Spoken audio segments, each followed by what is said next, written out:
Welcome in, everybody. This is going to be an absolute doozy of a game. I cannot wait. Thank you guys all so much for joining me on this otherwise random Thursday evening. I have a lot to talk about, and we don't have a long time to talk about it. This was a bit of a last-second stream. I'm in one of the busiest times of my life, really busy rotations and things like that. So I'm unable to plan too far ahead of time. But regardless, I really appreciate everybody being here. Let me switch over to the Watchalong stream. I have a little new sub giveaway active graphic on the bottom right. Hope you guys like it. Thank you guys again so much. Can you guys hear me okay? Everything is good on that front? 14 people watching now. Thank you guys again so much for joining in. Now, because we don't have a lot of time, let me go straight into the lineups for the two teams, and we'll start with Team Canada. Now, I assume most people here have been watching every game of the tournament so far. And if you have, you will know that the first time Canada played the United States of America, they really stacked their stars on one line. It didn't happen all the time at 5-on-5, but there were several shifts against America where Connor McDavid, Nathan MacKinnon, and Sidney Crosby were on the same line. John Cooper switched that up in the last game against Finland, which was a do-or-die for Canada. If whoever won that game, especially in regulation, would end up facing America in the final. Of course, Canada ended up winning after a bit of a shaky ending by the defense. We'll talk about that momentarily. But one thing that really worked for Canada in that game is they gave each of McDavid, MacKinnon, and Crosby their own respective lines. Now, we'll talk about the combination of Crosby and MacKinnon, which, if I refresh the page, appears to be the way that Canada is going. How's it going, Captain Pies? Good to see you here. But one of the best combinations from that game against Finland for Canada was Connor McDavid and Brayden Point. Two of, if not the two fastest players in the entire NHL. MacKinnon would, of course, be in that conversation as well, especially among forwards. They don't get faster than McDavid and Point. So pairing them together seems to be a match, that just works perfectly together. And the third line mate on that line is Mark Stone, who is elite in his own right. Mr. LTIR himself, who's more of a grinder to facilitate the offensive talent of McDavid and Point. Of course, Point in Tampa Bay has a lot of experience playing with Stamkos last year. He played with Kucherov over the past few seasons. He also has experience playing with Team USA star Jake Gensel. So he's used to playing with superstars, and Connor McDavid is certainly a superstar. They had some nice chemistry in the game against Finland, and from Canada's point of view, we'll look to see if they can continue that. Now, MacKinnon and Crosby are on the same line. Crosby is a pretty big wild card for me because, of course, he is one of Canada's clutchest players of all time. I'm not going to make superlative statements. I don't think it's crazy to make that claim. He is one of Canada's most clutch players of all time. Of course, he scored the golden goal, heard a lot around the globe against America in the Olympics. He has a deep friendship with MacKinnon. We'll see if they ever link up in the NHL in the future. Right now, it doesn't seem that way, but John Cooper, the coach of Canada, has elected to play those two players together, along with Sam Reinhart, the 60-goal scorer from last season. This top six is absolutely ridiculous. Right? I think in the entire discourse around the matchup between Canada and the USA, there are a lot of storylines around the Kachucks, around certain USA players, around Donald Trump and the politics, and we'll talk about all of that in a second. By the way, are you talking about Malkin calling Ovi his best friend? I'm not sure which comment exactly you're talking about. But lost in all of that rhetoric is that Canada's forwards are by far the most talented in this entire tournament. They're fast, they're ferocious, and they're the best players in the NHL. So having this top six is a huge luxury for Canada. And of course, the physicality in that first matchup against the USA may have caught them off guard, but they will be much better, much more prepared for USA's physicality going into this one, especially with the three stars somewhat more separated than they were in the first matchup. The third line is former Blackhawks legend Brandon Hagel, one of the big storylines, not only of last game where he dropped the mitts with Tkachuk, but also, and arguably he probably won that first fight against Matthew Tkachuk, but also the entire rhetoric leading up to this game about whether they have camaraderie in their lineup because they don't have a group chat, whether they're fighting for the cameras or the country, all of that fun stuff. Brandon Hagel loves being the center of that sort of attention. He's on a line with Anthony Cirelli, one of the best third liners in the NHL. And Toronto's own Mitch Marner, who's had an up and down tournament. I think that's fair to say. He's been very inconsistent, along with, which is also the case with some of the American stars, which we'll talk about in a second. But he did have that huge moment in the first game for Canada, the overtime winner from the assist from Crosby to win the game for Canada in their opening matchup in the Four Nations face-off. So Canada will certainly be looking for more from Mitch Marner, especially since the attention from America's elite defense will be on the top six. It's going to be really up to the bottom six to make a big difference. I love Seth Jarvis being back in the lineup. Sam Bennett, I mean, one of the best identity pieces in the entire NHL. He's going to be a free agent, and there's going to be a laundry list of teams throwing bags at Sam Bennett, Stanley Cup champion from last year of the Florida Panthers, one of the best second-line centers in the NHL, and Brad Marchand, the Rat himself. He has not looked like himself this tournament, and especially considering the impact that the Kachucks have had on this tournament, I imagine Canada is going to be looking for guys like Brad Marchand and Brandon Hagel and even Cirelli and Bennett to a certain degrees to kind of counteract that punch. Looking at the blue line, Cale Makar is back.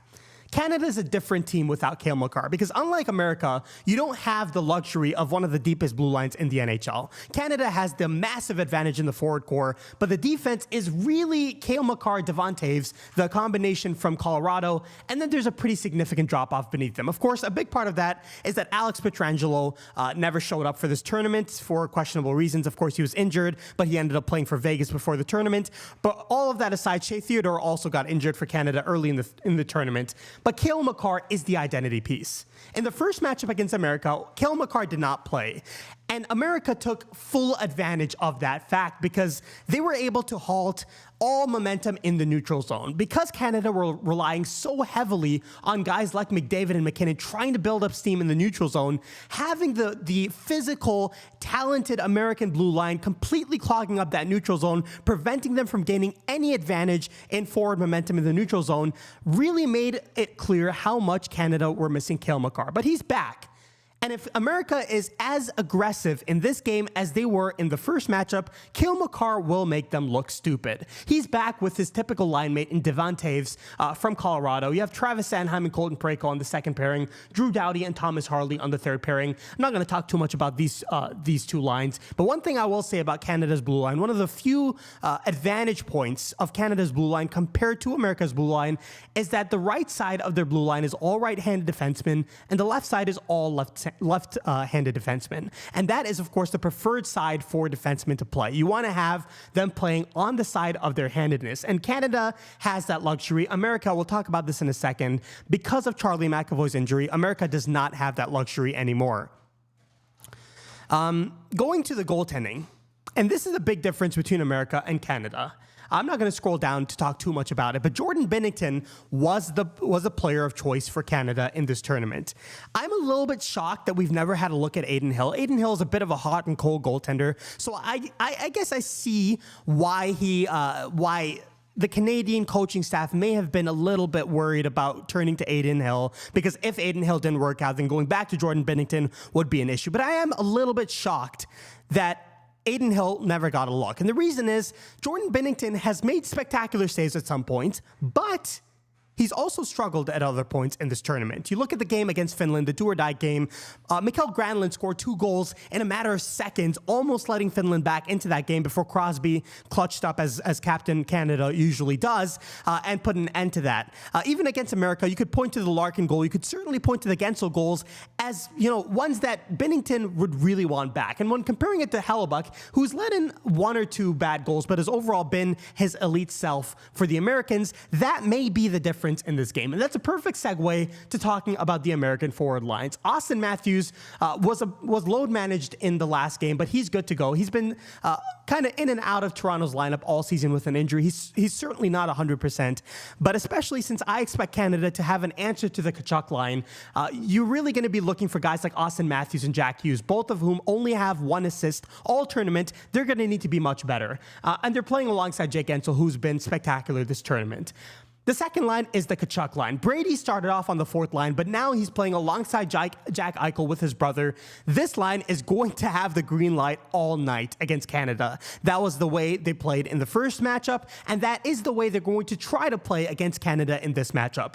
If Canada is smart, they're not going to take the bait. They're going to make quick passes. They're going to They're going to pass the puck instead of trying to skate into space where the Tkachuk brothers are going to be headhunting for them, and they're going to try their best to eliminate this line. Going to the third line, JT Miller, who bizarrely made a comment about the whole Brandon Hagel-Tkachuk group chat comments. He said he doesn't like it. Of course, JT Miller is notorious for not liking things that his teammates do or say. He's playing alongside Dylan Larkin, who had the snipe against Jordan Binnington in the first matchup between these two teams. He's been very good in this tournament. The third line for America has been much better than the third line for Canada all tournament. And if it comes down to the bottom six, I believe that America may have the edge, especially if players like Mitch Marner don't show up in a huge way. Matt Boldy, I'm a huge fan of Matt Boldy. It sucks that he plays for one of my least favorite teams in the NHL, in the Minnesota Wild. But Matt Boldy, a tremendous two-way player. And then looking at the fourth line,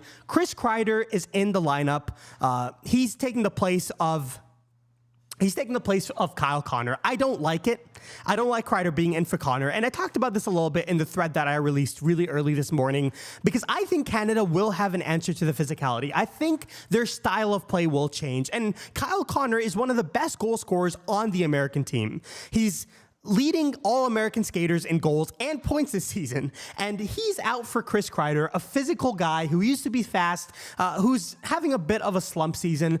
I don't like this, because if Canada changes their play style, I think Chris Kreider will be a little bit lost by the pace that Canada will be pushing tonight. I would have preferred to see Kyle Connor. I think he's yet to have a true signature moment in this tournament, but I think he would have been the better option over Chris Kreider, but I guess we'll see if that works. So Kreider is on the left wing on the fourth line. Vinny Trocheck, the teammate of Kreider and JT Miller. I can't believe Tage Thompson wasn't a choice over some of these players, but that's neither here nor there. Trocheck is centering that line, and Brock Nelson, the old man himself, is on the right wing. We have 3 minutes left, so I'm going to try flying through this. Brock Faber and Jacob Slavin were unbelievable against Canada. They were on the ice for every goal that the Americans scored. They were not on the ice for the only goal that Canada scored. Jacob Slavin is really cementing himself in the big stage as one of the best defensemen in the NHL. And notice I didn't say one of the best defensive defensemen. I'm just saying one of the best defensemen. He was spectacular in transition. He was unbelievable with gap control. His defensive stick was spectacular. And Faber, his analytics may have not looked tremendous, but these two players led both teams in ice time by a significant margin, and they had the toughest matchup minutes. And keep in mind that in this game, Canada is spreading out their stars a little bit more. It's going to be hard for John Tortorella to have Slavin match up against the Canadian superstars simply because they will be on their own separate line. So it'll be interesting to see how the rest of the defensive pairings work, but Slavin is the key, in my opinion, for America. If Slavin is able to shut down that first line for Canada, and one of these two pairings has good shifts against the Crosby and McKinnon line, America has a very good chance of winning. The big story for me is Jake Sanderson. The most inexperienced player in the American blue line is playing on his offside. Sanderson is a left-handed defenseman. He's playing on the right side, and I'm not going to go into too much detail because we only have 2 minutes before the national anthem, and I know everybody here is dying to check out how the crowd responds to both national anthems here. But really quickly, having your most inexperienced player and a player who's been, let's just say, up and down defensively to begin with, on his offside may be a pretty costly mistake, especially considering that you're pairing him with Zach Werenski. He's second in the NHL in points. He's one of the three main Norris Trophy contenders this season. It's Cale Makar, it's Quinn Hughes. It's unfortunate he wasn't able to make it to Boston for this game, and it's Zach Werenski. So pairing Werenski with Sanderson suddenly turns this into a very offensive line, because I don't have confidence in Jake Sanderson matching up against the speed of Nathan McKinnon or the speed speed of Brayden Point or the speed of Connor McDavid, because the forecheck will be on him on his offside in a heartbeat. So having these two players together, especially pairing one of your best, if not the best defenseman on America in this current lineup with Sanderson, is a bit of a questionable move. We'll see how Canada attacks them on the forecheck. The third pairing is Noah Hannafin and Adam Fox. Adam Fox talked about how this is the most amped he's ever been in his entire career for a hockey game. The setting is perfect. It's in TD Garden, the site of Jordan Binnington's biggest career achievement, and every player in this lineup is stoked. Of course, Donald Trump called the American locker room before the game. And let me make a quick comment. I know it's 5 o'clock. The game will start momentarily. But I want to make a quick comment about the politics. Now, I'm not going to be a political streamer. I'm not going to say my political affiliations or anything like that. And frankly, I don't think you guys should care. But please stop being scared of politics in sports. Stop pretending like politics don't exist. And stop pretending that as soon as politics take a forefront in a game, suddenly that overshadows the quality of the product on the ice. The Miracle on Ice in 1980 would not have been as big a story if it wasn't between the USA and the Soviet Union. I understand a big part of that story, a big part of the reason that the Miracle on Ice was such a big phenomenon in American hockey is because they were such big underdogs. But I would argue that the political the political aura around that game was an even bigger storyline. That wouldn't be as big as it was if it wasn't for the Soviet Union. The same thing with the Canada Cup in 1987 between Canada and the Soviet Union. Again, a huge moment, one of the most remembered international moments, if not the most remembered international moments in an entire generation of Canadian hockey fans. That would not be the case if it wasn't against the Soviet Union. So stop pretending like sports don't have political, that politics are inherently disconnected from sports, because that's simply not the case. Banning Russia from hockey events like this one is also an inherently political thing to do. It doesn't matter if that specific political stance is one that's generally shared by NHL teams and owners and cities and fans. Hey, what's up, Hockey Sun? Nice to see you here. But stop pretending that just because Donald Trump is calling the American locker room and Justin Trudeau is present in Montreal at the Bell Center in the first matchup, suddenly now it's wrong or politically incorrect to be rooting for the team that you are a part of. It's ridiculous to pretend that politics does not exist in sports. Both sides of the political landscape are equally guilty of this, and frankly, all sports are equally guilty of this. We've heard so much about, I'm never watching the NFL again because of Colin Kaepernick. And now we're hearing, I'm rooting for Canada over the United States of America because of Trump. If you're really letting this political rhetoric dictate your support for your own country's team, you're completely missing the point of what makes this tournament so tremendous. Instead of rooting against your country out of spite, why not just enjoy one of the highest stakes, best displays of hockey that we'll ever see? It's such a unique situation where the players care more than they ever will in any other best-on-best tournament because of the political backdrop of this game. And it's best on best hockey. It's what we've been begging for since 2016. And frankly, I'm not the world's biggest Donald Trump fan, and I'm not going to go into my political affiliations too much, but rooting against America just because of him is, in my opinion, flat out idiotic. I'm red, white, and blue all the way through, and you should be too. Americans who are rooting against the team is just weird. This is the time to put all of the political affiliations aside and unanimously show your patriotism. This is America versus Canada. So why not just support the team on the ice, embrace the moment, and enjoy the game? Carter says it's insane that some of these players are getting hate for saying it's cool that the press... Exactly. I didn't vote for Trump. Again, I'm not going to go into my political affiliations too much. I'm neither Republican or Democrat, but that's neither here nor there. But he's the president. And Justin Trudeau, for as much as the Americans call him a governor, Justin Trudeau is also one of the biggest political figures in Canada. And having them so invested in this matchup is a cool thing for the hockey community in general. I think a lot of hockey fans need to understand where hockey is in the overall pecking order of American sports. Nothing competes with the NFL. And frankly, hockey over the past several years has been worse than the NBA as well. Of course, the NBA is on a steep downtrend and the NHL is hopefully on an uptrend, but that's besides the point. Having a tournament where every fan in America is looking up to the NHL is so ridiculously rare. And seeing diehard hockey fans ruin this spotlight by making everything about the politics surrounding the game, instead of just enjoying that the politics do have a positive impact on the overall product on the ice, to me, it's just ridiculous. Carter says, I don't care who's the president. If I was representing my country and the president wanted to talk to me for 5 minutes, I think it's pretty sweet. And frankly, look, again, I keep saying I'm not going to go into the politics of it all. As we're about to face off, of course, I'm gonna shut up when the national anthems happen. But what was I saying? Oh yeah. So I completely agree with you, Carter. I mean, this is a moment that you know the fact that there are political. There's a huge political situation happening. And I keep saying I'm not a political guy. I'll just throw out a prediction out there. If I was to guess, I don't think Canada is going to become the 51st state. And frankly, I don't think Donald Trump thinks that Canada is going to be the 51st state. I think he said that for other reasons, because he wanted to justify the tariffs and everything else. But putting all of that aside, I don't want to talk about the politics of it all in this situation, because I don't think it's relevant outside of the fact that both Canada and USA are more invested in this matchup than they ever will be. And the fact that this is the first best-on-best tournament in 9 years, when put alongside the political backdrop of this whole situation, it's must-see TV. Everybody, whether you're in America or you're in Canada, there are very few matchups in your life that you're more invested in than this one.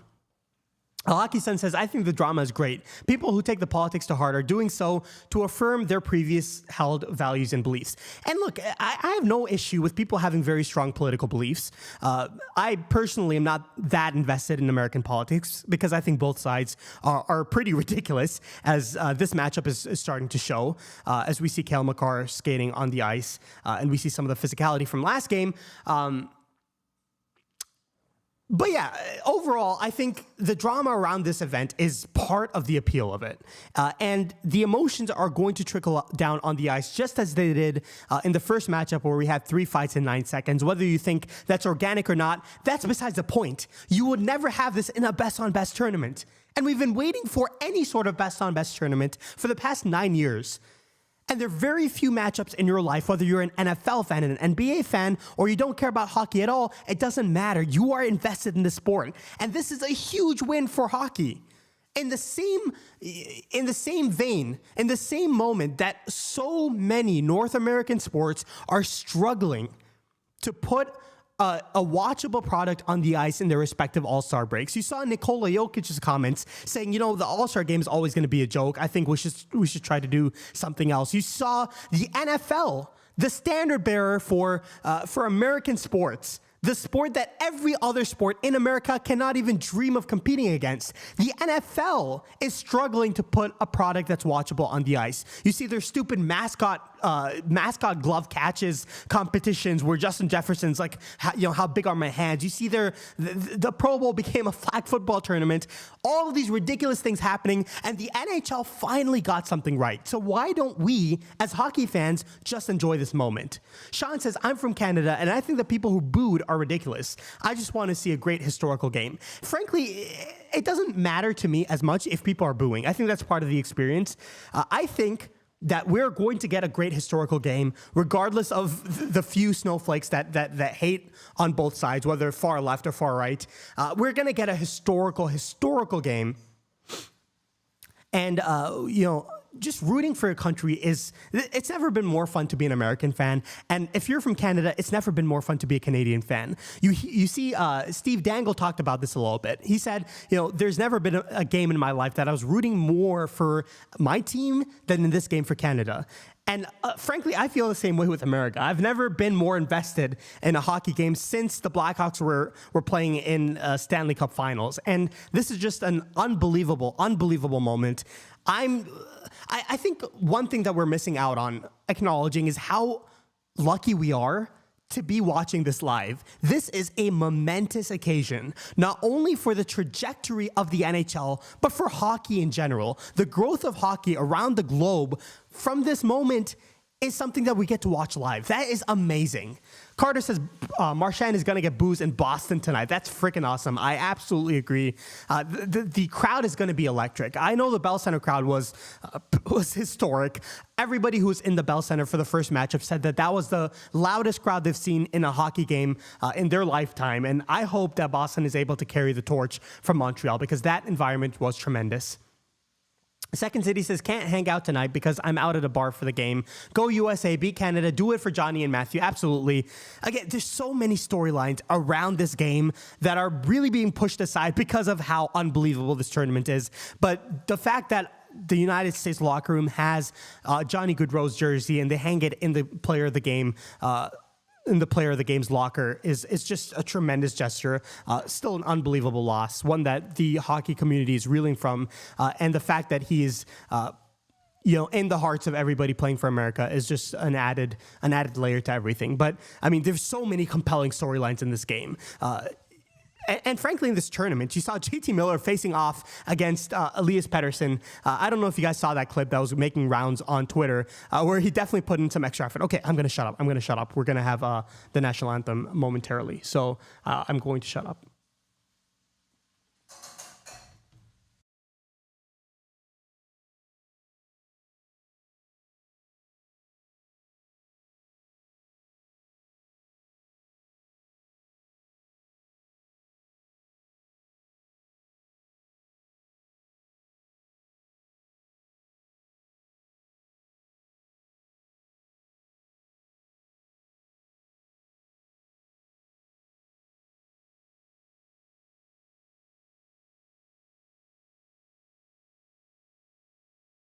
It looks like we have a few seconds, so I'm going to read the chat a little bit more.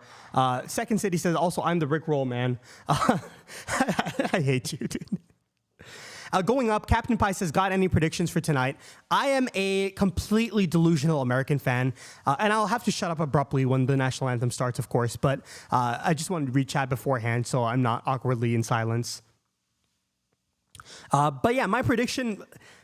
It depends on if you're asking my realistic side or what I'm hoping for. I know I released a thread early this morning. You guys can check it out, talking about all the storylines behind this tournament. And my prediction in that thread was 5-4 USA. I know USA is a favorite in this game, which baffles me. I don't understand how that's the case. Canada's been there. They've done that. They've come from behind in 2010. They lost the round robin game against America in that tournament as well, before Sidney Crosby scored his golden goal. The same thing happened in the Canada Cup in 1987, where they lost the first game against the Soviet Union and then won back-to-back games to win that tournament as well. Canada's been there. They've done that. They're captained by Sidney Crosby, who is one of the most clutch players in Canada's history. So the fact that Canada is actually the underdogs in this is a little bit baffling. My realistic side would be 5-4 Canada, but for the sake of my nationalism, I'm just going to say 5-4 America. I think that's fair. Carter says 2-1 Americans. That would be a dream scenario, which means, because it means that the Americans were able to stop the Canadian attack. Eichel game-winning goal. Oh, that would be so sick, because Eichel's playing on the Kachuk line. Seeing them celebrate together would be absolute cinema. Okay, I'm going to shut up. The national anthem's about to start.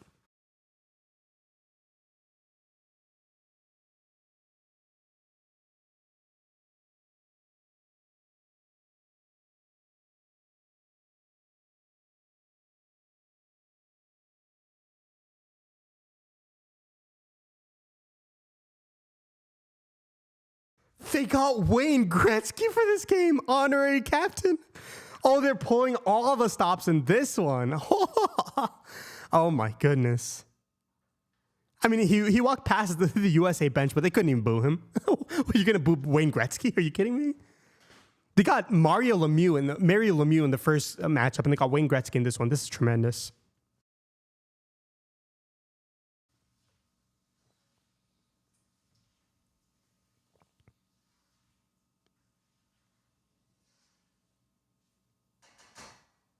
Are those boos I'm hearing for Cale Makar?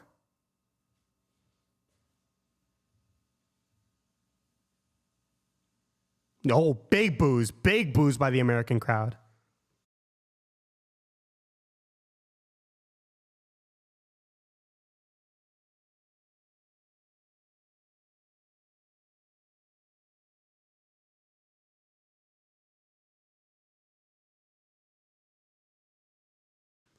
This crowd is insane. They're booing every Canadian player. A little smirk from McDavid there. The smattering of boos from the Boston crowd.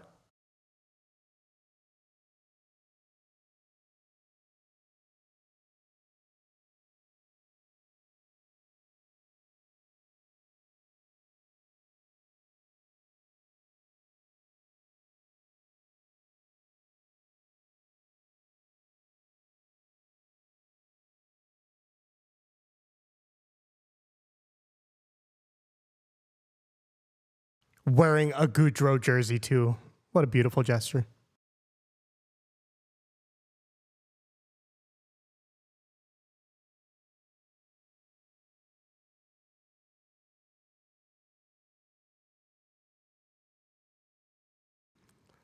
This crowd is unbelievable. You see the Kachucks already giggling.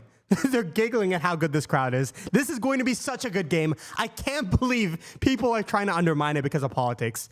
This atmosphere is ridiculous.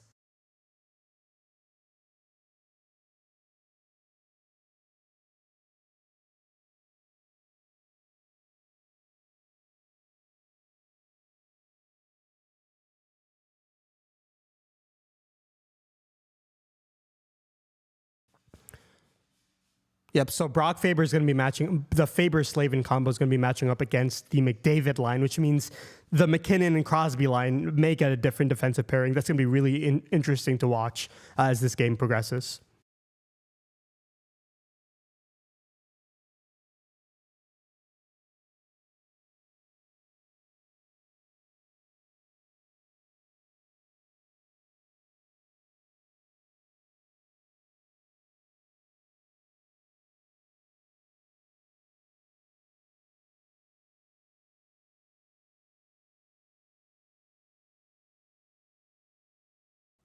Hellebuck's going to be the big question mark for me. This is the biggest game of his career, in my opinion. And this is against Canada for a tournament that's made up, but this clearly means so much for these players. So I'm really interested. I'm interested to see how he plays.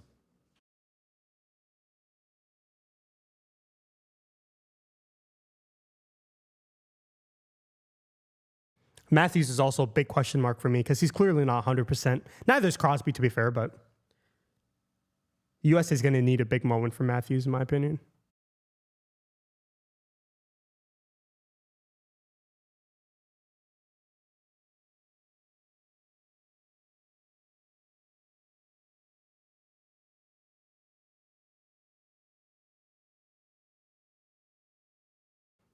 Are they playing high hopes? Had to have high hopes.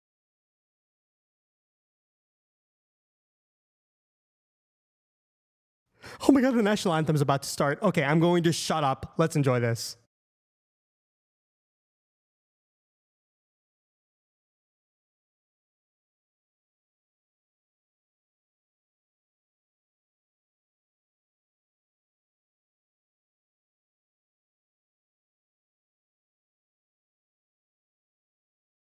They're asking to respect the national anthems. There's no way. There is no way that happens.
Oh my goodness, what a moment.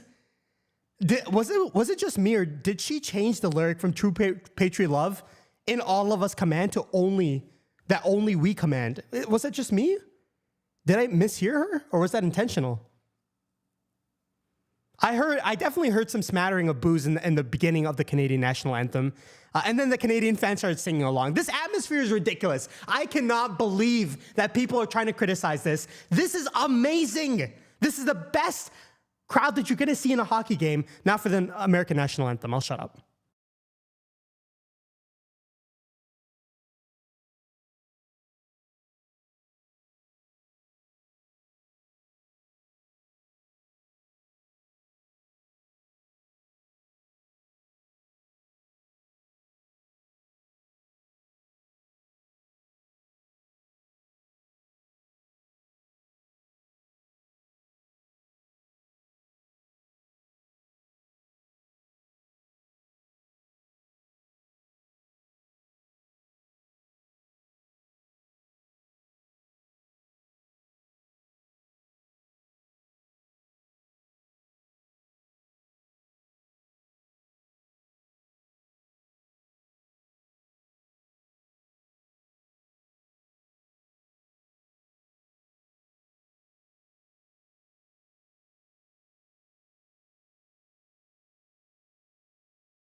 Oh my goodness. How can you not be emotional about the sport of hockey? Yeah, the commentators are talking about the boos at the start of the Canadian national anthem. Then the Canadian fans sang along, and what a rendition of the American national anthem, and what a stage for this game to take place. It started with 4 nations, and now it's only 2. The 2 best nations for hockey in the entire world. It's USA, it's Canada, with one of the most politically charged backdrops that has ever existed between 2 otherwise usually cordial allies and close supporters and friends. Suddenly, there is some true animosity, not only between the fans, but clearly based on what we saw in the first matchup, there is some animosity between the players as well. You saw the trash talk between Hagel and the Kachucks. You saw throughout the national anthems all of the unbelievable camera work showing Matthew Tkachuk, who may very well be the most American athlete currently playing for the national team. I mean, you could put him against anybody on the basketball team for America. He bleeds blue, red, and white more than any of them. And you saw his raw emotion throughout that national anthem. The stage is set. There is no more talk. Now it's time to throw it down on the ice. I don't expect to see many fights in this game. This is probably going to be a cleaner game. Canada's going to do its absolute best to really dictate the pace in this one more than they did in the opening matchup. And here we go. Crosby looks terrifying on the bench, man. As an American, I'm scared of that guy. He had 2 terrible turnovers in the first matchup against America, including one that led directly to the Larkin goal. It was, based on Crosby's work ethic, it doesn't matter that he's not 100%. That's never going to happen again. And when you combine a new rejuvenated Crosby in a final for Canada once again, and the emotions and the level of play, the level that he holds himself to, that's almost like a completely new player compared to the first matchup against America. And you combine a brand new rejuvenated Crosby with the addition of Cale Makar, and Canada's not afraid of this game. They're gonna be controlling the pace from the beginning. It's McDavid against Matthews on the opening draw. I believe it will be McDavid against Matthews, unless Point takes that. Oh, no, it's Eichel. It's the Tkachuk line that's starting it off. I love that from John Tortorella. I really think the second line from Daily Faceoff that we went through earlier, the second line is actually the first line. I mean, this is Matthew and Brady Tkachuk's team. They are the centerpieces of the American team. And if you ask any of the new hockey fans from America that have emerged from the first game, what an American hockey player looks like, they'll probably describe Brady and Matthew Tkachuk. The three fights in the opening 9 seconds of the first game against Canada really cemented that feeling. As we see Austin Matthews on the bench, again, the Americans are going to need a huge performance from them, from Austin Matthews, who's technically on the first line for America. His teammate Mitch Marner's on the third line for Canada, both of whom have had relatively quiet tournaments. Of course, Marner had the big moment in Canada's opening game. Matthews has been dealing with injuries. He didn't play in the last game. Neither did the Tkachuks for the majority of that game, to be fair, but this is as healthy as he's going to be. This is as well rested as both of these teams are ever going to get. All of the talking is aside, and it's McDavid against Eichel on the opening draw. And the puck is dropped, and away we go. Canada wins the opening faceoff, and the puck is sent in deep. Jacob Slavin sends that ahead, and it's Tkachuk with a quick high stick to start this game. So we're already 8 seconds into this game. We have 0 fights. So I hate to disappoint you. I don't expect to see many fights in this game unless something happens to organically spark one. And I'm not going to put it past these two teams. Again, there's genuine animosity. We're going to do this again at center ice. McDavid wins another faceoff. It's again sent in deep. Slavin again controls over to Faber. Faber sends it up over to Mark Stone. Mark Stone sends it in deeper. My goodness. I mean, is it just me, or is my heart, is anybody else's heart just beating out of their chests?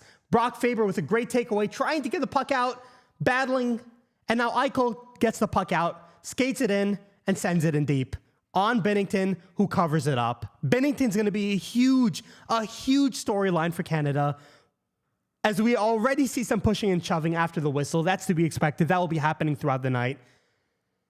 We will see the impact that Cale Makar has. Makar is clearly not 100%. I mean, he's still recovering from illness, which held him out of the previous matchup against America. But seeing him back in the lineup for Canada is a huge story. And you see Brady Tkachuk go after Makar right away after the whistle. Makar is not biting. He's not fighting back. And again, that was something we talked about before this game started. Canada is probably going to be coached by John Cooper to not engage in as much in this game as they did in the first one. They made their statements known. They made it known that they wouldn't back down. You could argue that two of the opening, Jay Gensel missed the net? Did he miss the net there? Gensel's having a tremendous tournament, by the way. But as I was saying, I don't expect Canada to engage physically as much with the Americans.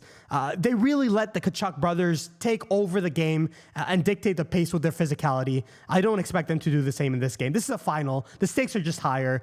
They made their point that they wouldn't back down in the first matchup, and now it's time for them to win. Jack Hughes, great pass, Matthews, and a huge save by Jordan Binnington, who needs to be sharp and is sharp early. That was a great chance by Austin Matthews, who we talked about that Matthews-Hughes combination earlier. The Americans are going to need them to show up in a huge way, and Matthews had a great A chance as Boldy skates the puck in deep. Drew Doughty takes a little hit from Boldy. Of course, he took a huge hit in the opening matchup.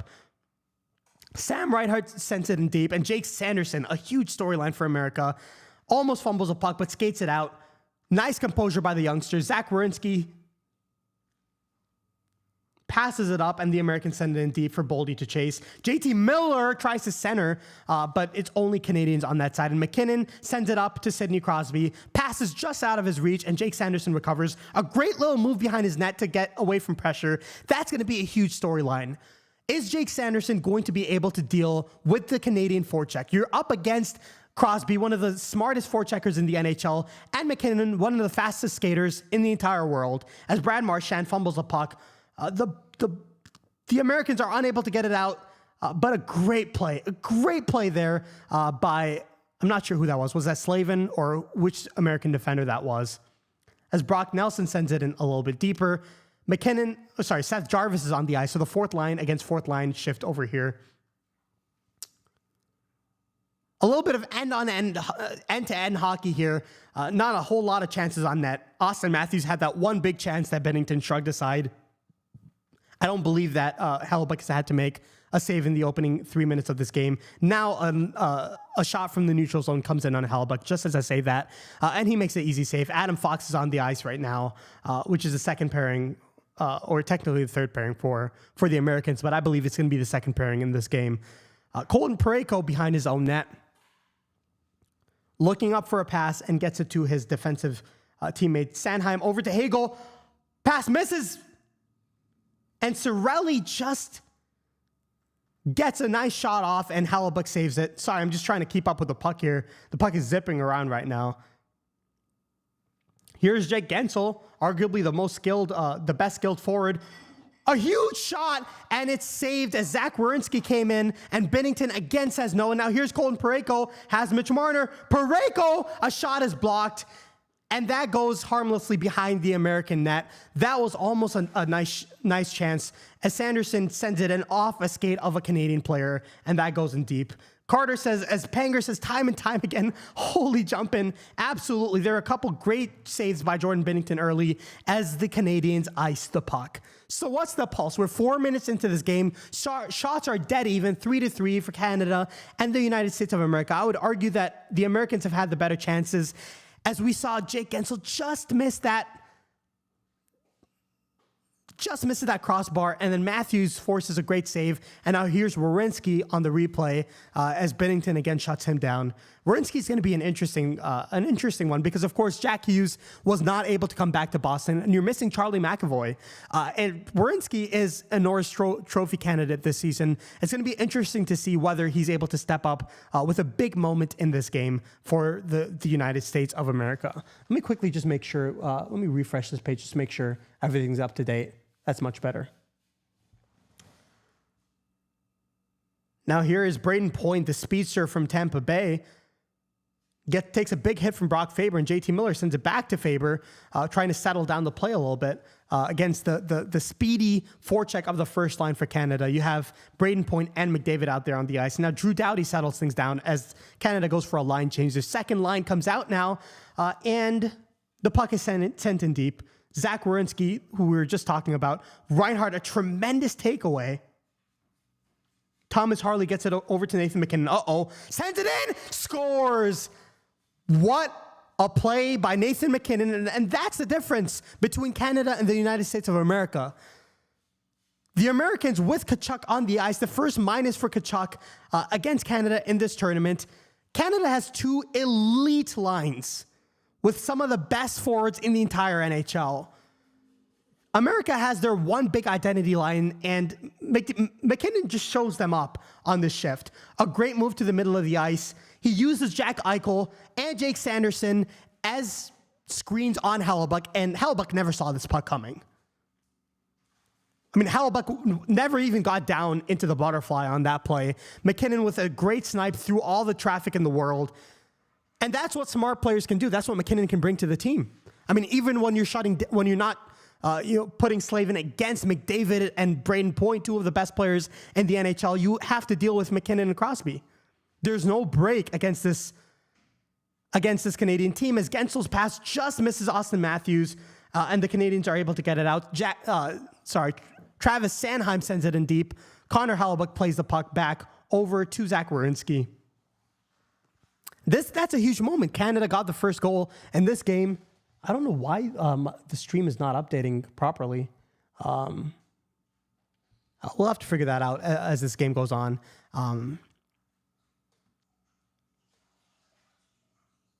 Yeah, Kreider gets an early touch of the puck. Trocheck sends it in deep behind the net.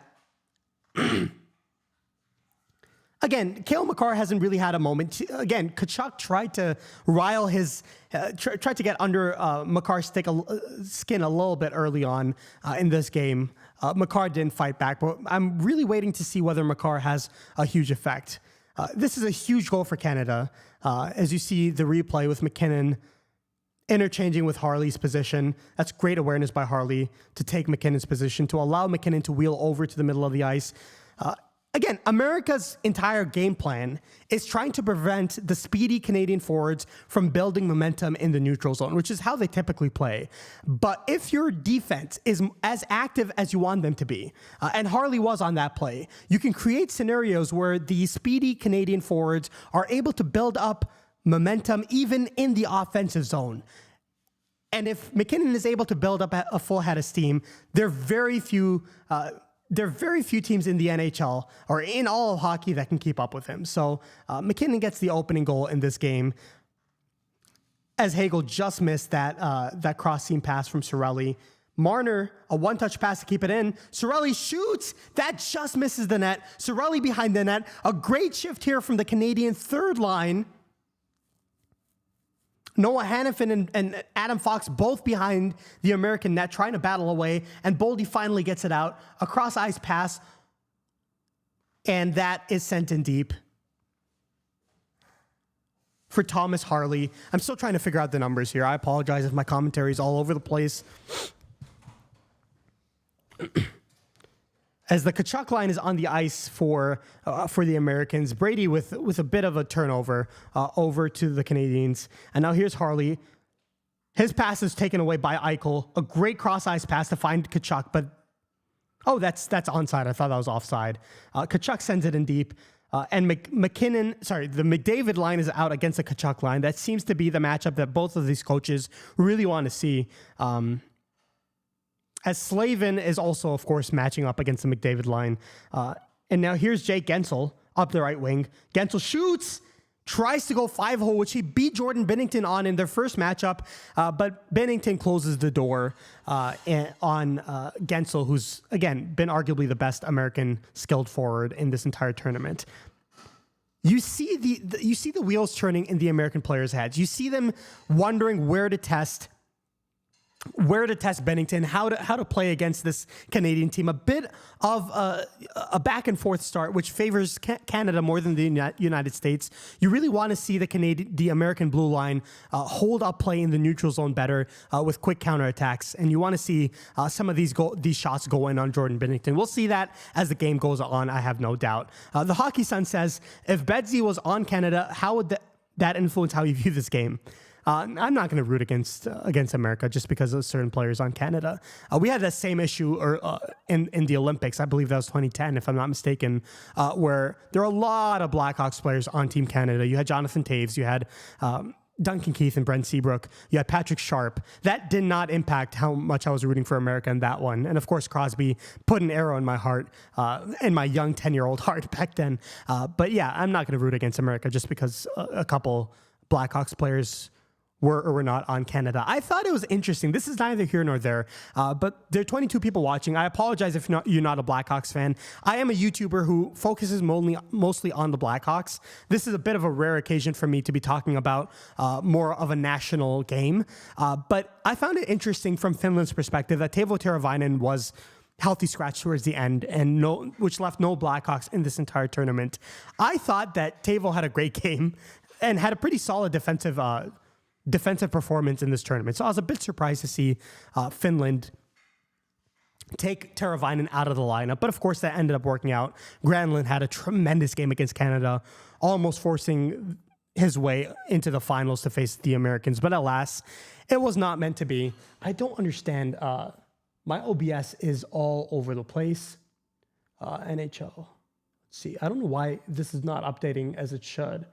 I guess I'm going to have to keep refreshing this page so that it stays up to date. I apologize. Again, I am relatively new to the streaming world, so if some things are slightly unprofessional, please forgive me.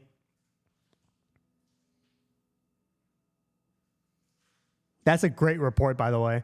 Sorry for being silent, but we just heard the report that we expect a lot of people from this game to not be available to their NHL teams on Saturday, but even beyond Saturday. I expect there to be some injuries coming out of this tournament. This is a higher level of intensity than NHL regular season hockey. A lot of people have described this as Game 7s. Some people even described it as bigger than any Game 7 that they've played, the biggest hockey game of their lives. And the battle of attrition is a real thing. When you have players with this much intensity in a best-on-best tournament, flying around the ice with the utmost level of physicality and talent on display, you're going to have some injuries coming out of this. as Jack Hughes, one of the players I highlighted for America, tries to get the puck through two players. Sam Reinhart takes it away and gets it up. A great pass. It's way offside by Brayden Point. I have no idea what he was thinking. And now a long pass over to Jake Gensel, dances, and that is blocked by Thomas Harley. Almost a great pass into a quick chance by Gensel, but Harley with a great defensive play. And now here's the best player in the world. McKinnon up to Brayden Point, but that puck is taken away. And Brock Faber sends it up to the middle of the ice. Not the best pass in the world. Drew Doughty trying to match up with Matt Boldy. Great body positioning by Boldy to turn his body around and put his tuchus into the veteran Drew Doughty. And now here's JT Miller, the diva himself. Elias Pettersson's worst nightmare. Back to Eichel. Faber, a long shot. It looks like it was blocked. The broadcast angle didn't really catch that. And now here's JT Miller back to Brock Faber. Faber, a long shot, just missed the net. It looks like it was blocked by somebody in the slot for Canada. And Faber almost does a great job keeping the puck in, but that is called offsides. A small note is that Brock Faber, of course, he had a great game. He played 24 plus minutes in the first matchup against Canada, but I thought that Slavin did a lot of the heavy lifting early on, and Faber really grew into the game. It looks like Faber is really, I'm not sure what we're watching here, so I'm just shutting up for a second. Oh, Charlie McAvoy, poor guy, had to miss this game. One of the most impactful defensemen on this team. Arguably the best right-handed defenseman on the entire team. Adam Fox is another consideration, but in terms of the impact that McAvoy had in the first game against Canada, it's hard to argue that he was the most impactful right-handed defenseman in this entire tournament. So seeing him out tonight it just sucks from an American point of view. But of course, he means so much, not only to the coach of this team, Mike Sullivan, who has some marriage connections to McAvoy, but also to this entire team. You heard Jacob Slavin's comment after the Canadian team talking about how McAvoy's such an emotional linchpin for this team. It just sucks to see him miss this. A huge shot by Sam Bennett, a heavy wrister, missed the net. Now Chris Kreider slowly into the neutral zone. Binnington, his puck playing ability, Jordan Binnington's, is one of the best in the NHL. He is inconsistent at his puck stopping, but you're going to see that have a huge impact.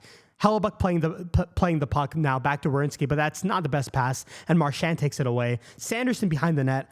Great body positioning there. Oh, bad pass by Sanderson out in front, and that hits the back of the net. Marchand was waiting to pounce in the slot. That's not the best play by Sanderson. Again, that's going to be one of the big focuses for the Canadian team. Will you be able to target Jake Sanderson, the most inexperienced player for America, as a great takeaway by Sidney Crosby, Captain Canada himself. Seth Jarvis gets it back to Crosby. Harley over back to the point. McKinnon, a shot. Rebound, Jarvis poking away at it. They're still poking. Did Hellebuck cover? Yes, he did. That's a huge save by Connor Hellebuck. All sorts of traffic out front. That puck went through Faber over on Hellebuck, who almost struggled to control the rebound. Jarvis was in the net front.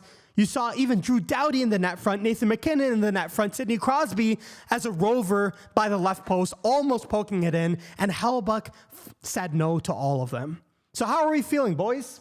How are we feeling, everybody? We have 30 people watching. Thank you guys again so much for joining me on this last-second live stream.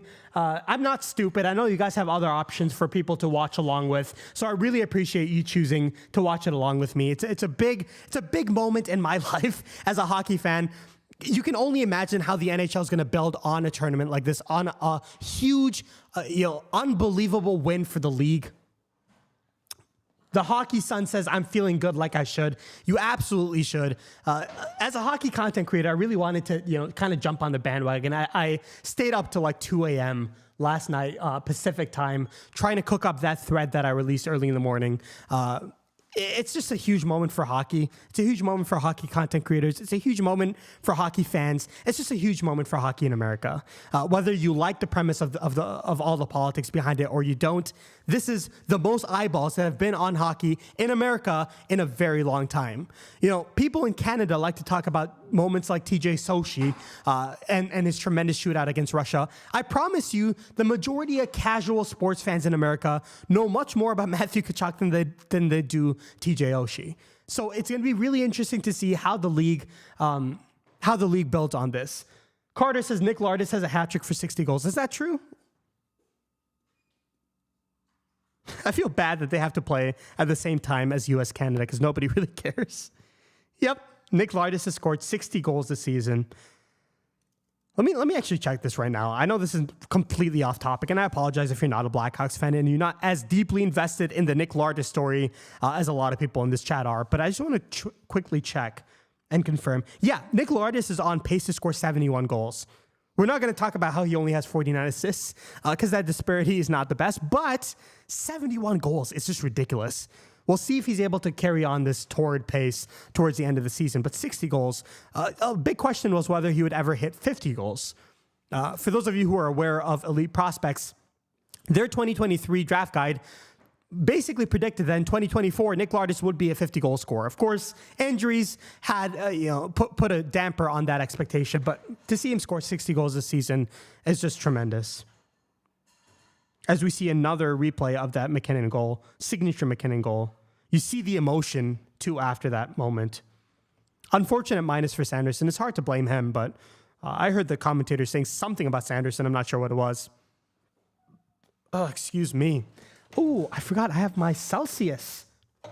Those of you who've been watching from the beginning, you know how much I love Celsius. Today is Tropical Vibe. It sounds a little dirty, but we'll take it. It's sparkling starfruit pineapple edition. You guys get to hear me sip on my Celsius as I see people leaving the stream. No, we don't want to see. We don't want to hear that.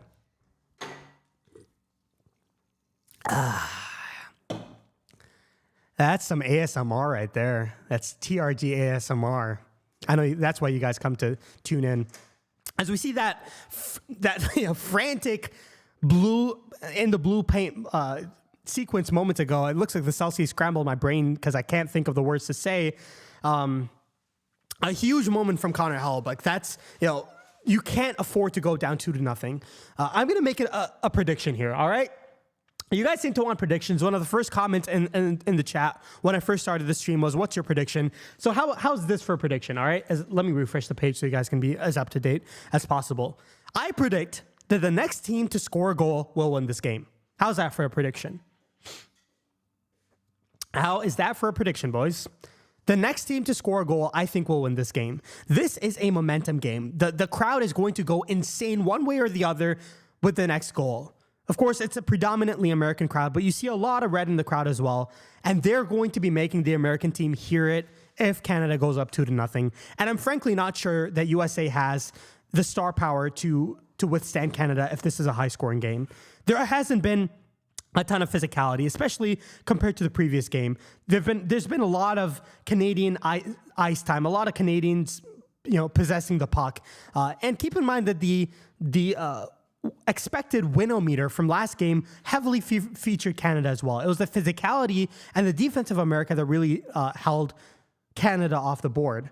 But if Canada are able to get their feet moving as they are so far, a great takeaway here, Jack Hughes behind the net, pass in front, and that just misses Austin Matthews' stick. Jack Hughes has been very noticeable in this game.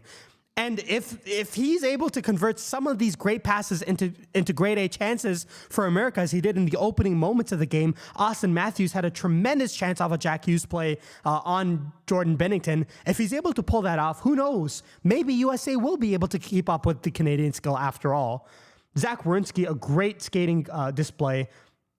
The puck almost reaches Jack Eichel, and now here's Jack Hughes again. Jack Eichel's chasing him behind the net. Binnington, a great play to settle it down for Parayko. And now here comes Brayden Point. And the Canadian first line dumps it in deep, gets it back. Here's McDavid battling with Sanderson. The Sanderson against McDavid line is a really interesting combination. I'm somewhat surprised that it seems like the Americans, in terms of usage from their blue line, the Sanderson pairing has been the true second pairing. I haven't seen the Fox pairing out against McDavid too much. And now here's a quick counterattack. McDavid passes back. Sanheim, that was a weird pass by McDavid. I thought he was going to shoot that. But he passed it to Sanheim, who was on his offside, and Sanheim just shot it directly into an American player. I thought McDavid would drive the net a little bit more there. What a move by Mitch Marner. Marner holding up. Marner. Sanheim now on his right side, and that's in on Hellebuck, and now here comes the Americans the other way, shoots, and a huge save by Binnington. I didn't see who that was. Hannafin's shot now is blocked. And now here's Brandon Hagel the other way. This is more like it from both teams. Sanheim, a bad pass. Boldy, a great stick tie over there to recover the puck for the Americans. And now here's JT Miller back over to the blue liner. And that puck is iced by the Americans. Almost a great, almost a great chance by the Americans there. Oh, that's Larkin. I forgot. 21 from Larkin looks so weird, but Larkin, a great A save. He had a high snipe on Binnington earlier on in this tournament. He tries going low blocker there. Binnington says no, and then Larkin tries knocking it off Jordan Binnington, who was out of position, and he just missed the net on the ricochet. But that's going to be a big storyline. Will Binnington be able to shut the door on the Americans when Canada is starting to tilt the ice in their favor? The third line for the Americans is out there.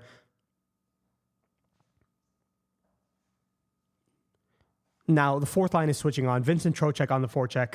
Oh, that rhymed. Vincent Trocheck on the forecheck. How about that? Kreider showing off why he's in the lineup over Kyle Connor. I think the Americans may already be starting to regret that because the physicality hasn't really been there. A 2-on-1. Marchand driving in front. Sam Bennett.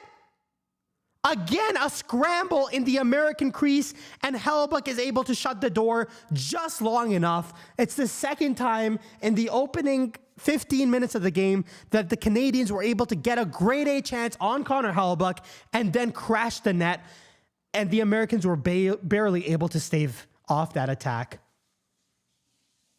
This is a bottom six shift. This is a fourth line from the Canadians against a fourth line from the Americans, and the Canadians were clearly winning that one.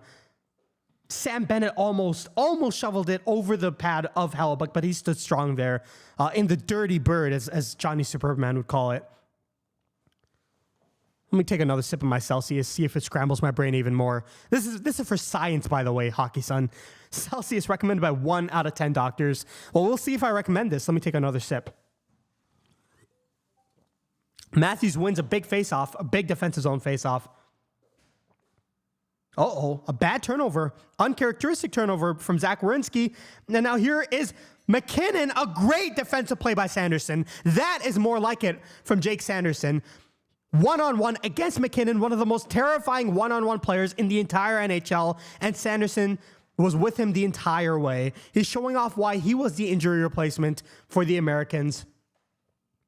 And now a high stick draws a whistle. All right. Shots are 9-5 in favor of the Canadians. But the big story is the goal from McKinnon. It's 1-0 Canada. And the Americans, outside of a couple isolated chances from Dylan Larkin and from Austin Matthews, they haven't had a lot of sustained pressure. And with how fast the Canadian forwards are, it's going to be hard for them to really sustain that pressure in the offensive zone. So it's going to be interesting to see as this game progresses how the Americans are going to be able to, change the way they play and whether they're going to be able to get back into this game. I'll tell you one thing. If I was John Tortorella, of course I'm not. I mean, if I was John Tortorella, I'd be doing a lot of things differently, including my usage of Matvei Michkov and maybe not yelling at the best player that has been on my team over the past 5 to 6 years and Michkov over in the NHL. But regardless, if I was John Tortorella, I would have kept Kyle Connor in. He's the best goal scorer in terms of pure statistics in the American lineup right now. So seeing him be a surprise healthy scratch for Chris Kreider, of all players, Chris Kreider just strikes me as the ultimate fool's gold for every NHL coach, but especially an old school coach like John Tortorella. And really, we've seen the ups and downs of the Tortorella experience in this game. He's one of the coaches that players love playing for more than any other coach in the NHL. And you saw that intensity, not only from the crowd, but also from the coaches in the first matchup against Canada. I just don't like the whole scratching Kyle Connor for this game. And frankly, I don't know how involved Tortorella was in choosing the team. Of course, that's not entirely his decision, but I also don't like some of the decisions in roster construction. especially from a 13th forward, I would have loved to see a guy like Clayton Keller, a guy like Tage Thompson, a guy who could bring a different element instead of just constant physicality, on veteran presence. Because sometimes, especially in a game like this where Canada is starting to figure out the American defense a little bit more, especially with the loss of Charlie McAvoy, you would love to have somebody else ready to play who could offer some more of who could counteract the Canadian offensive input a little bit more. But hey, who am I? I'm an idiot rambling and drinking Celsius on stream, and John Tortorella is one of the most successful coaches in the NHL. So what do I know?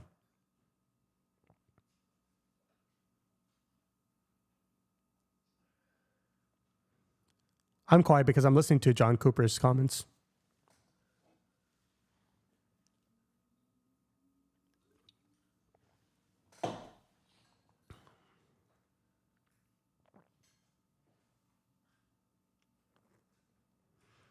Yeah, basically he's talking about how they're doing a tremendous job defensively. And if you don't give the American team those small little counterattacks, they're not going to be able to keep up with Canada. They're not a more talented forward core than the Canadians are. I think that's not a controversial statement to make. So if you don't give the Americans a chance to show off their physicality and to turn that physicality into counterattacks and breakaways like you saw from Larkin, the Americans are going to have a really hard time generating chances in this game.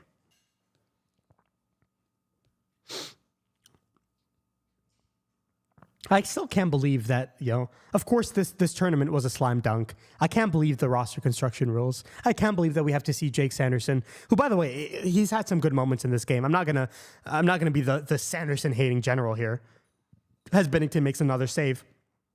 But I can't believe, especially since the Americans brought in Brett Pesce as a possible injury replacement over to practice in Boston, who's a right-handed defenseman. I can't believe we still have to see a player playing on his offside in such a meaningful game, especially when everything else about the tournament was just a slam dunk. Slavin. That's great. Binnington is... I love rooting against Binnington, not only as an American fan, but also as a Chicago Blackhawks fan, since Binnington plays for the Blues. But he is so good at playing the puck behind his net. For most goaltenders, when you see them vacate their net to play the puck behind their own net, you start to kind of lean forward in your seat because you expect them to make a mistake. You expect the Americans to be able to capitalize on said mistake. With Binnington, that stuff never happens. He always makes the right decision. He's always thinking ahead. He always has his head up to assess the forechecking, and he's able to make those big plays. Unfortunately for the Canadians, and hopefully this comes into fruition later in the game, he's not great as a goaltender, or he's not consistent, I should say, as consistent as a Hellebuyck or as a Logan Thompson, or even as a Darcy Kemper, as a true goaltender. Eichel, big win, one faceoff, but Mark Stone showing off some speed, some aggressive positioning off the faceoff from Canada. Here they go. Mark Stone up the left wing, tries to send in deep. Great play by Adam Fox, who should be on the second pairing over Sanderson, in my opinion. And now McDavid, sends it back over to Drew Doughty, who's had a lot of ice time early on. And now here's Thomas Harley again. Again, this is kind of the point I was making. Drew Doughty was a late consideration. He's only in the Canadian lineup because Alex Pietrangelo, who, by the way, left-handed defenseman, was out of the lineup.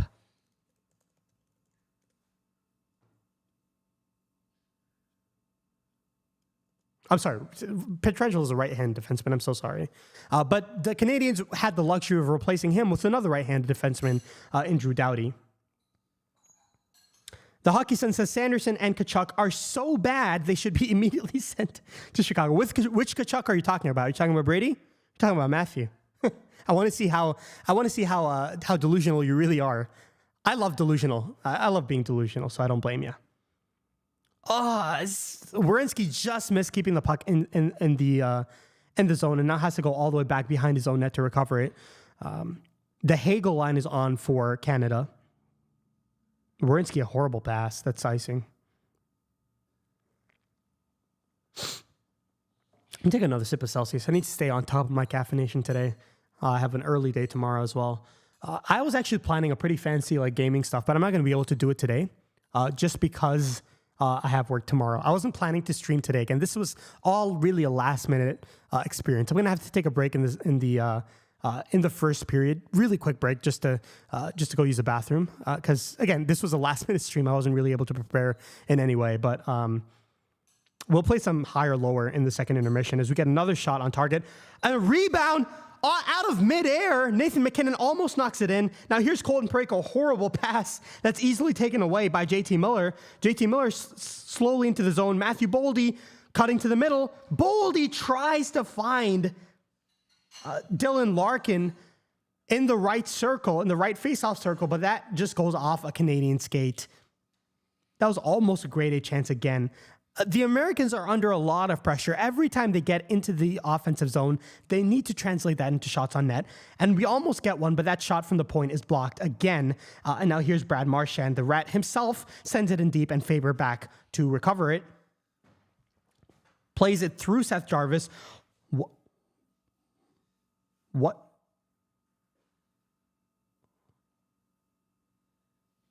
Oh, okay. I thought that was a penalty. I was panicking for a second. But yeah, Canadian high stick touched the puck. The puck almost came out in front. But yeah, that was never going to count. So the whistle sounds, and we'll get a face-off in safer territory. Look at Bennington flopping. Typical Jordan Bennington moment right there. Americans have the best D-man, and Canada has number 2, Silver Black Canuck. I love to see a Canucks fan here, by the way. Thank you so much for joining. Unfortunately, Quinn Hughes is not in the lineup. And by the way, I completely agree. Scores! Brady Tkachuk! Brady heard you, the hockey son. Brady heard you talking. And Brady Tkachuk, out of nowhere, scores a huge goal to tie this game up for the Americans. TD Garden goes absolutely crazy. You can see the emotion. You can see how much this means to the American players and the American fans as Brady does a victory lap. Austin Matthews, what a play behind the net for Canada, finding Brady Tkachuk in the slot. And that's Tkachuk's office right there in the middle of 3 defensemen. There's Devin Taves, there's Mark Stone, there's Braden Point. He gets his stick in the right position through all 3 of those players and shovels it above the pad and the blocker of Jordan Bennington. What a huge moment for America. What a huge moment in this game.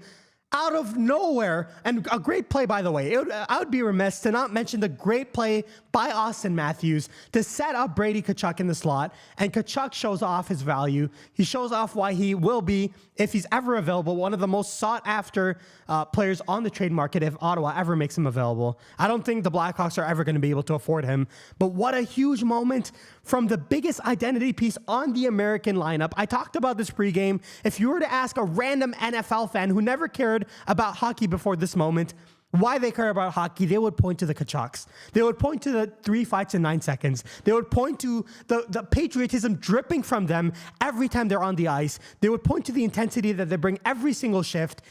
And the fact that he was able to score. Look at his face as he goes down the line with fist pumps.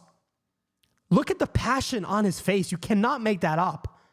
This means so much to both of these teams as the USA on that shot on target is now out shooting Canada 10-9 in this period. It's been a wild back and forth game. Both of these two teams have had grade A chances. You would probably say that Canada has had more sustained offensive zone pressure, but all that matters is the scoreboard right now. And Brady Tkachuk was able to put it through 3 Canadian players past Jordan Bennington, and it's 1-1.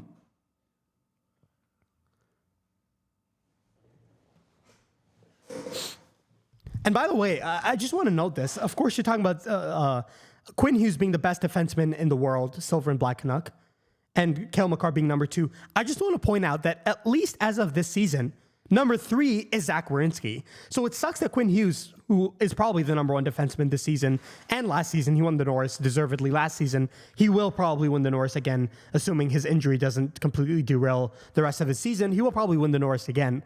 So you'd be correct to say he's been the best defenseman recently in the NHL. And the advanced metrics say the same thing.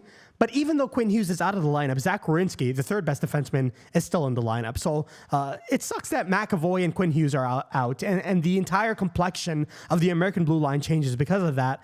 But let's not pretend that this is some charity league. This is not a beer league team. Both of these teams are stacked to the core. Both of these teams have their identity pieces and their superstar talent. And the product on the ice is really, really demonstrating that fact. Excuse me, let me take one more sip of Celsius. You can probably tell from my voice, yelling Brady as McDavid goes behind the net, loses the puck to Slavin. Slavin, a quick pass up into the middle of the ice. Brady Tkachuk back on the ice, sends it in deep, chases Harley alone. A huge hit on Thomas Harley, and it just took a Brady Tkachuk goal to start the American physicality. Brady Tkachuk put on a huge hit behind the Canadian net on Thomas Harley. We'll see if the American team, as Gensel puts a little hit on Drew Doughty as well. It looks like oh no. Jack Hughes blows a tire. Austin Matthews, a horrible giveaway, but he gets it right back. We'll see if the American team is able to step up their physicality with the new emotion in TD Garden after that goal. Jake Gensel back into his own zone. Now, Zach Werenski up through a lot of traffic, and Eichel wins the battle for the puck. The puck is behind the net. Zach Werenski activating a blind backhand pass to the slot, and that's almost tapped in by Jack Hughes as the first period comes to an end. It's end-to-end action. Both teams had tremendous shots on net, and yet at the end of the first intermission, at the end of the first period, I should say, it's 1-1 exactly as it should be. So how's everyone feeling, boys? He should win the Hart.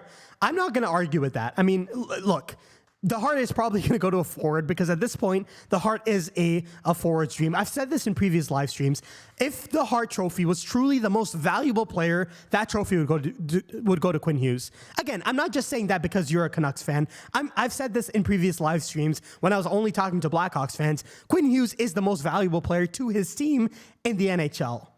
If it wasn't for Quinn Hughes, that Canucks locker room would have been the end of their season. With JT Miller and Elias Pettersson's feud becoming so public, with the fact that they're having some regression from a lot of key players throughout their lineup, Quinn Hughes is the reason why they're still somewhat in the playoff race. Canada outplayed the U.S. that period. 1-1 is a great spot to be. Carter, I would argue that Canada technically outplayed the U.S. outside of a few physical moments in the first game as well. This is the USA's identity. Canada's going to have to figure out how to prevent these small little counterattacks from happening. They're going to have to figure out how to prevent the constant little plays that come out of nothing from happening. And frankly, Jordan Binnington's going to have to stand on his head for the next 2 periods as well. Now, I know there are 30 people watching, so I will do some talking over the next 5 minutes, but I'm going to have to go use the bathroom very quickly momentarily.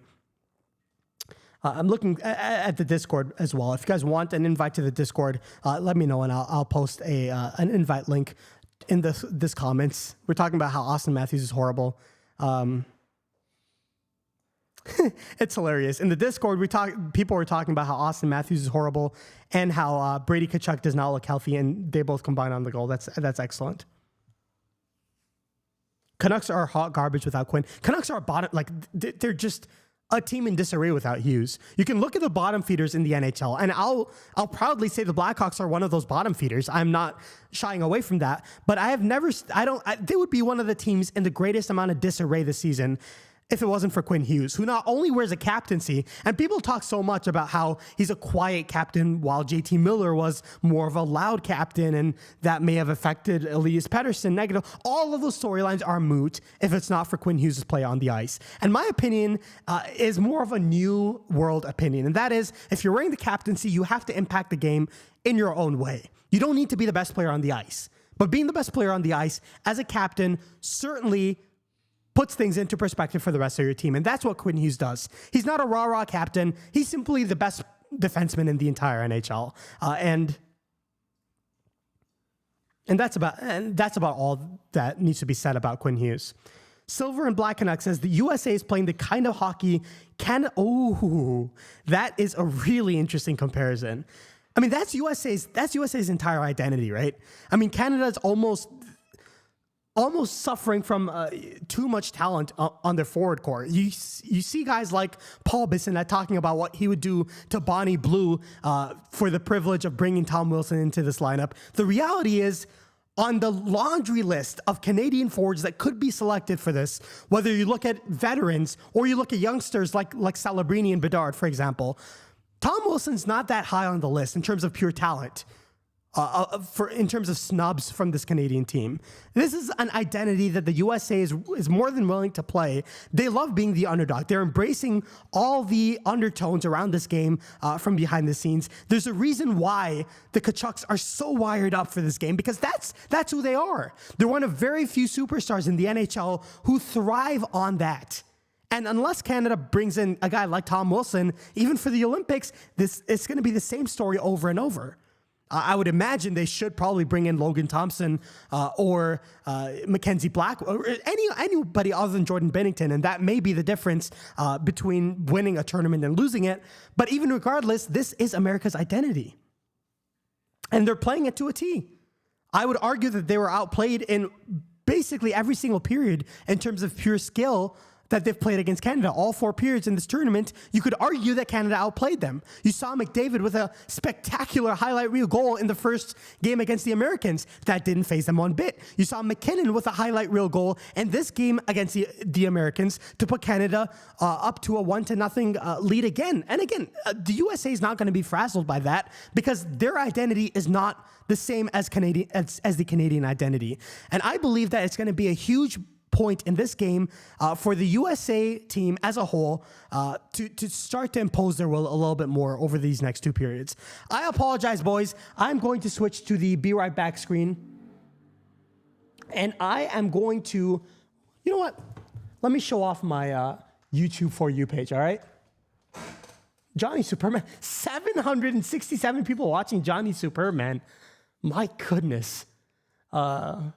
Has to be one of his biggest live streams in a while. Silver and Black Connect says exactly. Russia outskilled Canada. Exactly. We're making the exact same point there. What do we do?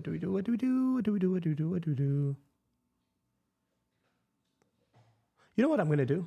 I'm going to open my Twitter and look for this stuff is actually ridiculous, by the way.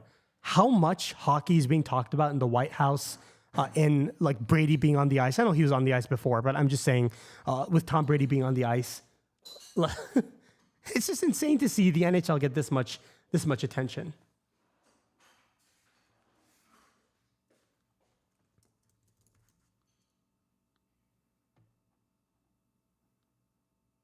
Okay, I'm gonna play this video and then I'm gonna shut up because I really do have to go use the bathroom.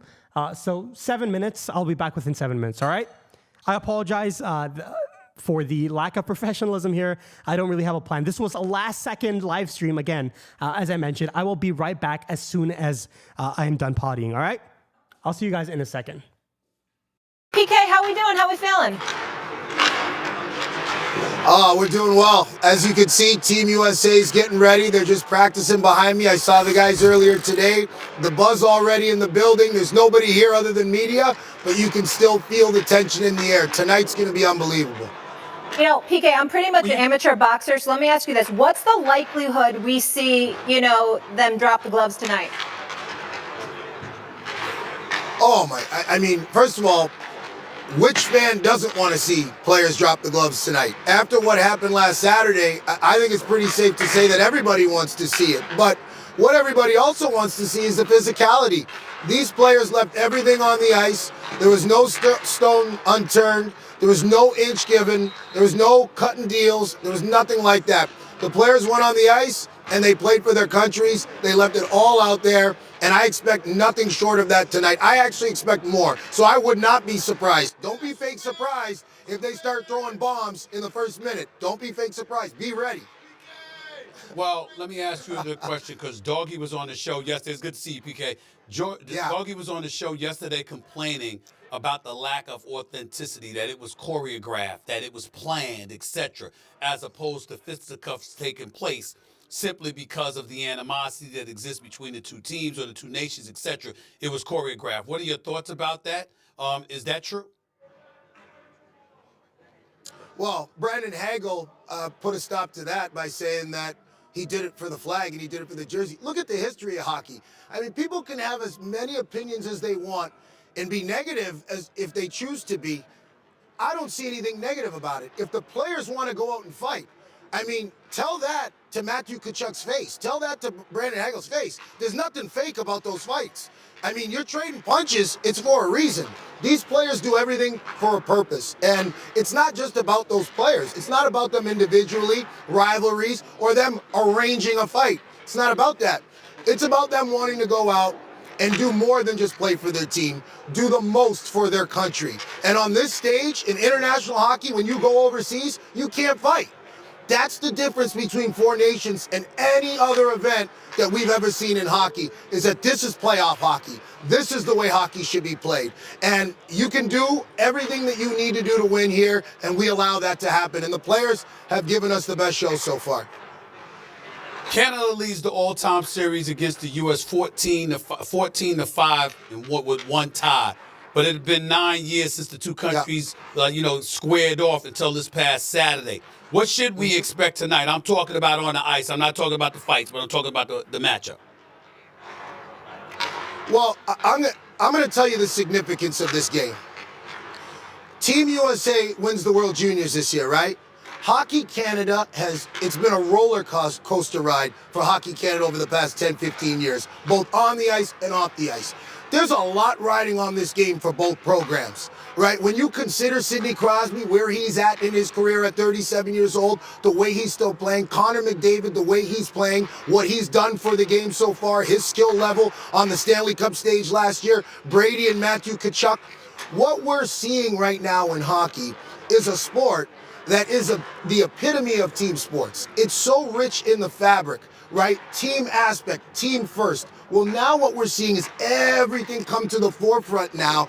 And not only does hockey still have that, not only does Team USA have that and the players on Canada have that, but we have the extra element now of the changing of times, the landscape, all the eyes that we can get on our game. And that's what we're benefiting from. But make no doubt about it, Stephen A., this is about two of the best programs in hockey. And I think Team USA right now is ahead of where Canada is in their development. And that's why I'm picking Team USA to win this game tonight. I believe that this is a big game for Team USA and their program. And this is not a slight. Once again, this isn't a slight at any of the players on Hockey Canada. This is more about the program and what Hockey Canada has done developing players. If you look, it's not just Team USA.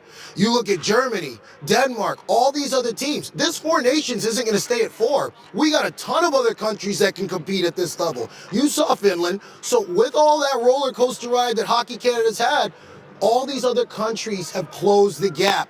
And that's what tonight is about. It's going to boil over, and it's must-see TV. You got to watch it because Team USA is ready to compete for that title. Okay, let me ask you this. We've talked about how there's been a resurgence with this tournament. How can the NHL capitalize on the popularity that this has sparked?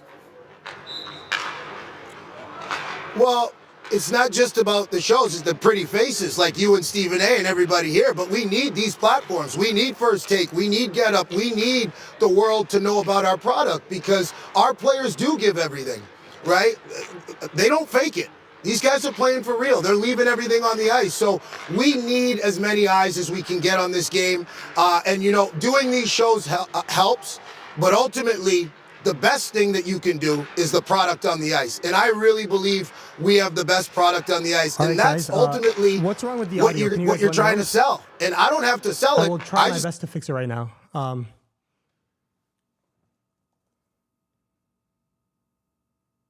Could you let me know what exactly the issue with the audio is? Is it too loud, too little? Is there feedback? What's going on? Silver and Black and X says Stephen A. Smith talking about hockey is equivalent to Katy Perry discussing global.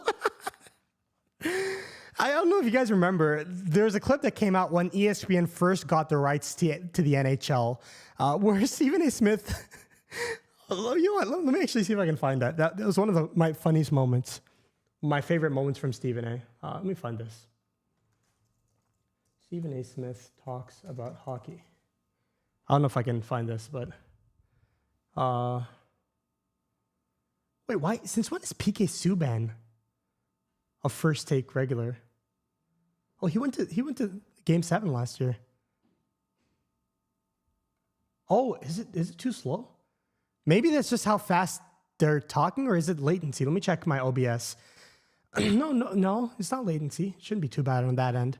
Are you sure, Hockey-san, are you sure you're not used to watching videos on 1.5 speed? Is that the issue, or is everybody else having that issue as well? I know Johnny reacted to this too, BC. Stephen A. Smith. Yeah. Oh my God, no, he didn't. What did he say? You guys enjoy this? all know. We all know. You don't know shit about hockey. Oh man, this man sounds so confident. He can say anything, and he sounds like he knows what he's talking about. By the way, I apologize if Johnny cusses. I know I technically don't cuss, but That the puck is black. But even I have heard that Connor McDavid and Leon Draisaitl, I've heard of both of those guys. You got his name right. Connor McDavid, the phenom. Connor future of McDavid, sport, the NHL's phenom. leading scorer. Draisaitl, second in scoring to McDavid this year. The NHL's leading scorer last year. Swear? it's so good. It's so stupid. He knows nothing about hockey, and he's still able to talk about it as if he does, because the reality is he doesn't know anything about most sports. He's just talking. It's so funny. How many takes do you think this took? Exactly, Carter. I'm yelling, so surely you know about this topic. It's funny because he's talking the same way he does about other sports. And everybody knows that he knows nothing about hockey. And that kind of puts things into perspective, the whole point of first take. I can't believe you went to the Stanley Cup. That's so funny. I don't know why we're so off topic. Let me switch back to the regular overlay. It's so good. You don't need wisdom. You need confidence. Nobody in the entire sports industry has more confidence than Stephen A. Smith. That's so priceless.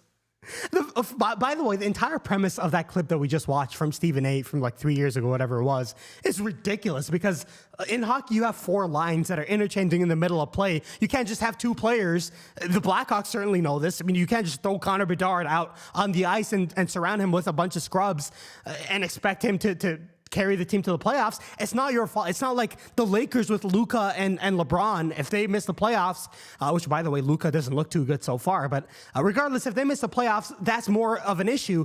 Just because you have McDavid and Draisaitl, it doesn't mean anything if you're backstopped by Darnell Nurse and Cody Ceci. And it's a ridiculous premise to begin with. All right, Shorts King, the audio is good for you? How was the audio in that clip? Can you guys let me know? How was the audio there? Let's see what's going on in the game. I imagine might have to refresh my feed. We're still in the intermission, yep. I completely lost track of time. You know what my issue is? My issue is when I go to the bathroom. And I don't know, this is TMI. I don't care. You guys chose to watch my stream, so you're gonna hear this. My issue is I don't use the bathroom like a gamer. When I use the bathroom, I actually use the bathroom, and I have to clean up after myself and everything. with how fast some streamers these days use the bathroom, I don't even know how they do it. But the bottom line is, I feel much better now. I'm ready to carry this to the end of the game. Maybe we can hang out a little bit after. I do have to wake up at 5 to go to the hospital tomorrow. But I got my bathroom break in. I may have to take another quick one later because I am a little bit over caffeinated. As you can tell by another sip of my Celsius. You guys want to hear this? Perfect. Why is my thing muted? Okay, here we go. The game is about to start now, so let's lock in. The Hockey Sense says higher or lower game. AI game. What's the AI game? We're done with the first intermission, so we can talk about what we want to do in the second intermission. I did not set up my OBS properly to play like a proper Steam game. But I'm planning that for the next stream, by the way. Whenever that is, we will be playing either Civilization 7 or more of an interactive game. I really wanted to play the streamer game. I don't know if you guys have heard of it. It's like one of those stupid games, or like the digging the whole game that's going viral right now. I think it would be fun to play together. Here's Brady Tkachuk through the neutral zone. Tkachuk sends it in deep for Austin Matthews to chase. Binnington again. Binnington takes a big hit behind the net. I mean, if I had to guess, he's probably flopping because, again, it is Jordan Binnington, after all, trying to cry to the referees about every last thing. If somebody blows on him, he's probably going to flop. But I saw him rumbling and tumbling behind his own net again there. He had a moment like that in the first period as well. A bad giveaway. A shot is blocked. And Matthew Boldy, slowing the play down, sends it in deep. A great takeaway by Mark Stone, one of the best defensive forwards in the NHL. Mark Stone again. Shot by Cale Makar, who finally gets a half chance. Cale Makar again, a great pass. Stone from the high slot is unable to get a clean shot off on Hellebuck. The Canadian pressure is tremendous in this opening shift, but a great play by Gensel, who's cross-checking like a madman. But Gensel made a great play. It looks like Devon Toews is cross-checking back. Finally, some intensity from both teams, but Gensel made a great defensive play to force the puck out. Now here is McDavid, shoots! Dances through the middle, and he just missed the net. That is terrifying as an American to see the best player, arguably the most talented player in NHL history, argue with a wall. I know I'm a younger fan. I know Wayne Gretzky's a better player, but in terms of pure talent, it's hard for me to imagine anybody having more pure talent on the ice than Connor McDavid does. But regardless, a top 5 most talented player, whatever you want to call it, of all time. Jaromir Jagr. I grew up just in time to watch Jagr play, and he may have my crown in terms of players that I got the chance to watch. But regardless, watching McDavid dancing down the middle of the ice is so terrifying. A horrible giveaway from Dylan Larkin, and Crosby almost makes him play. Uh-oh. JT Miller took a huge hit, and he's on the ice. He's not getting up. Oh, he took a puck off his face. That definitely stung him. His stick went flying, and he was on the ice for a while. You mean one of those Discord games, the Hockey Sun? I'm not sure which game you're talking about. Is it a Discord-only game? Music and Mascara. What a name. Music and Mascara. I love that. Says the sound was good for me. That's excellent. Silver and Black Canuck says, I should probably be more concerned for JT as a human being. Damn. I have a question for you, Silver and Black Canuck, specifically. First of all, I assume you're Canadian, so who are you rooting for in this game? And second of all, what is your opinion, and what do you think the overall fan opinion of the Canucks fans are about JT Miller? I'm really curious because from the few Canuck fans that I do know, really like JT Miller, even after he was traded. And they tend to kind of scapegoat Elias Pettersson a little bit more, talking about how his lack of effort and the fact that he hasn't really turned it up for the Four Nations or for the Canucks, other than he's been good defensively, but that's not really why you pay a player $11+ million per season. I'm really curious, what is your opinion of JT Miller? Really curious to hear. The Hockey Sense says, I posted a link in Discord. Let me see. Content ideas. The AIs or humans don't. I'm going to have to vet this because I don't know if you're oh, human. You should love this. I don't know why my dumbass blanked out when you said that is really, yeah, we'll definitely do that. That's a really fun intermission activity. We can also do some higher and lower. I have that loaded up. My opinion, Silver and Black Connect says, my opinion is EP40 is the better asset, but really, that's interesting. I don't think I've met, I only know a couple Canucks fans, but I think both of them were in agreement that you should only trade one away. So it's really interesting to hear from somebody who wants to trade both of them away. Silver and Black Canuck says they're both locker room cancers at this point. JT's past his prime, and EP40 is a roller coaster. EP40 is a weird one to me because he had one good season. I thought the contract extension was a little bit, huge chance. And Mark Stone is shut down by Connor Hellebuck, a grade A chance. And now here's Makar, back to Stone, a shot, rebound, just trickles back the right post. How did that stay out? And the Americans barely get this out.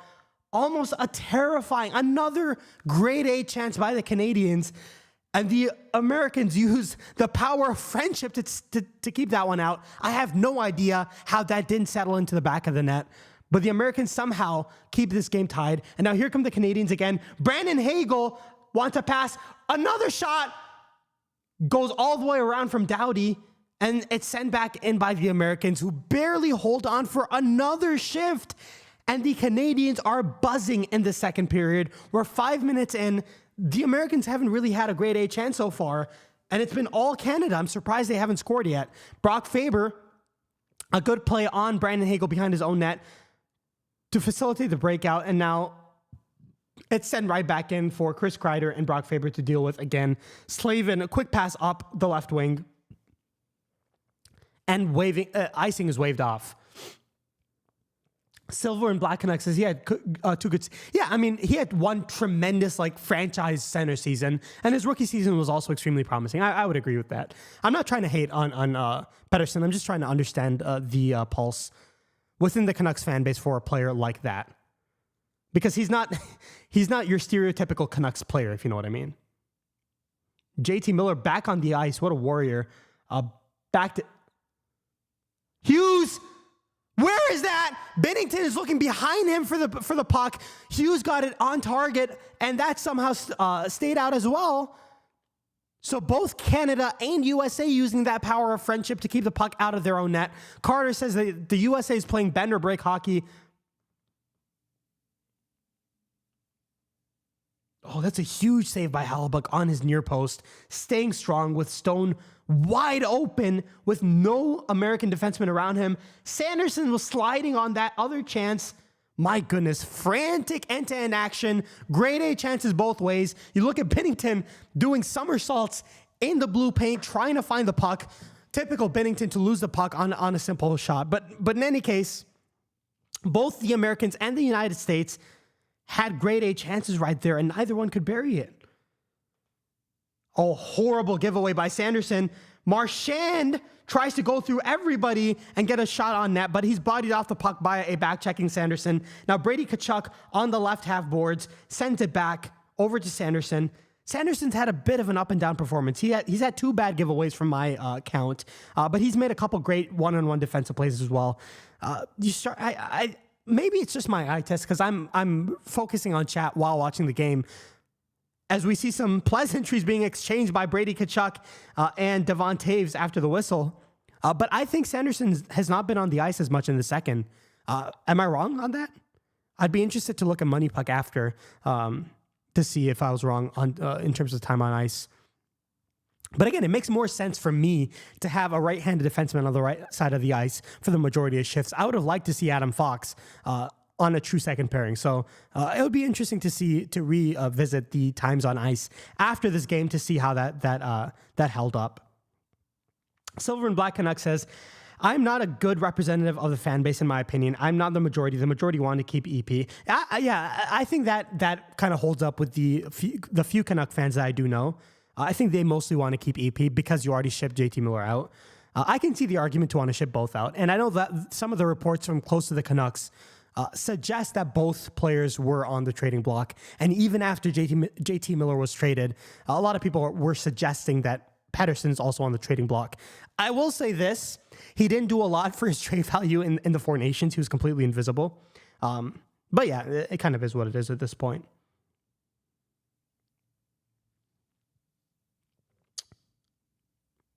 Slavin sends it back in. Harley behind his net. Over to Drew Doughty, who's been on the ice seemingly forever. A nice cross-ice pass. Jake Gensel barely...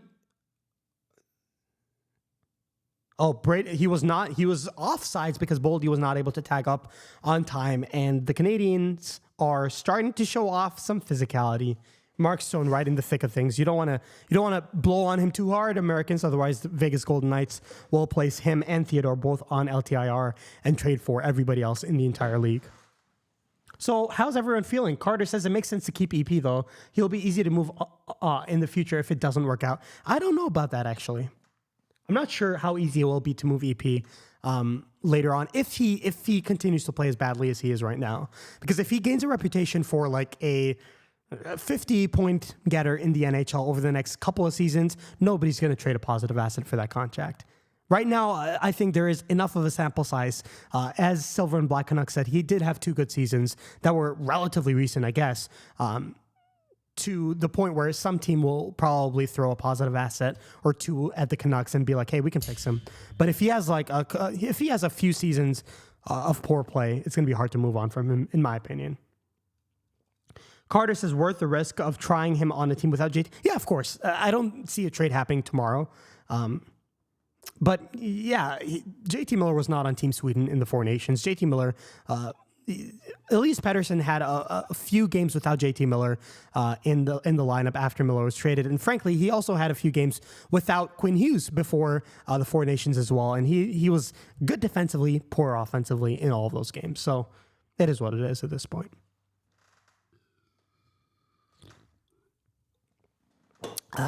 Oh my God, Celsius is... This is a good flavor. I usually drink the bigger cans of Celsius, the ones that have 270 milligrams of caffeine. This time I went to my local grocery store because, again, everything around this live stream was last minute.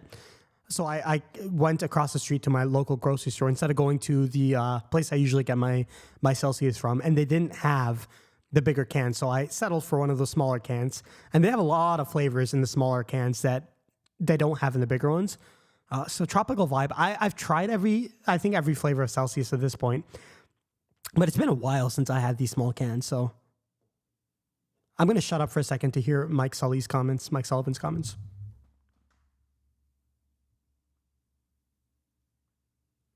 There's a MAGA hat guy behind Mike Sullivan. Are you kidding me? Somebody's wearing a Make America Great Again hat right behind the American bench. You know, Matthew Tkachuk is looking behind him every so often for extra motivation. Oh my God. I mean, yeah, even the commentators saying the Tkachuk brothers have become 2 of the most popular people in America. I completely agree.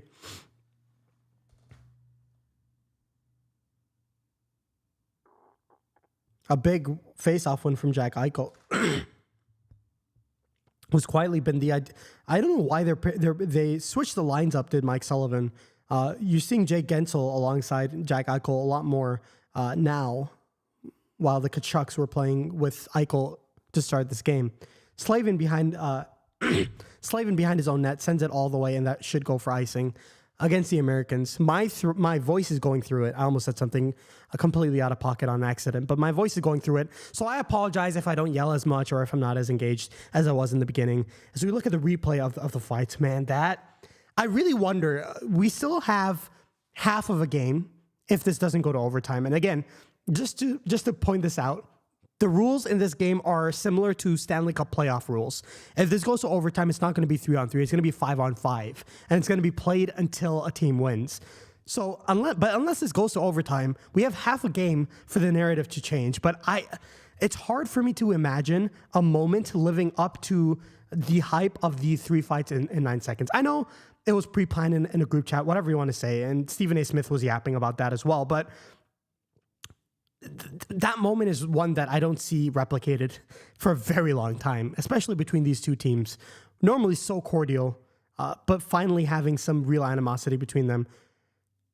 Cale Makar tries a one-touch pass. A great defensive play. Who is that? Jacob Slavin goes down onto the ice at the perfect time, reads Sam Reinhart's brain at that moment.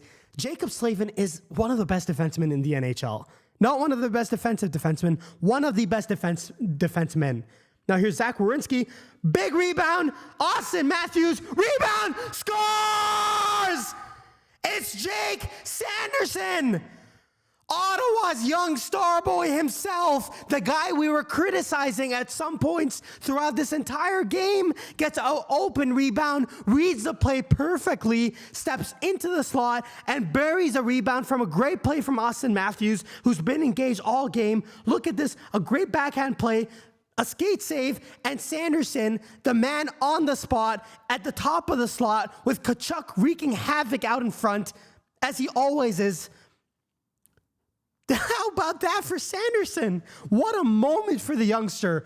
All the doubts in the world, from Habs fans wondering why Lane Hudson wasn't the choice over him, to so many players, people, myself included, wondering how he would fare in a big stakes game like this as the most inexperienced player on Team USA. He shows up with a huge goal. And oh my goodness, this game is not over. There's a lot more. There are many more storylines available in this game as Zach Werenski skating like a forward into the zone. Jack Hughes tries chipping it past, I almost called him Barkov. I'm so stupid. Mitch Marner. I'm looking at numbers too much. A long pass over to Thomas Harley, who beats out icing. Back to Brandon Hagel.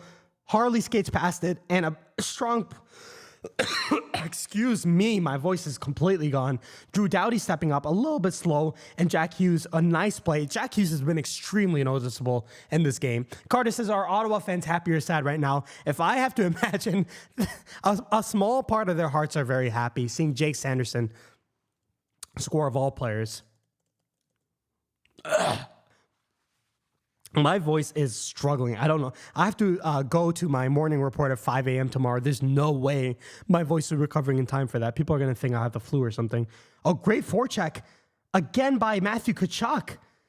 But the Americans aren't able to take advantage. Oh, horrible, horrible, horrible trip. Just horrible trip. Trocheck, what the frick are you doing? You barnacle boy. What was that? A horrible offensive zone. This is what the Americans can't afford to do. You can't afford to go down a man and let Canada outskill you on a 5-on-4 power play.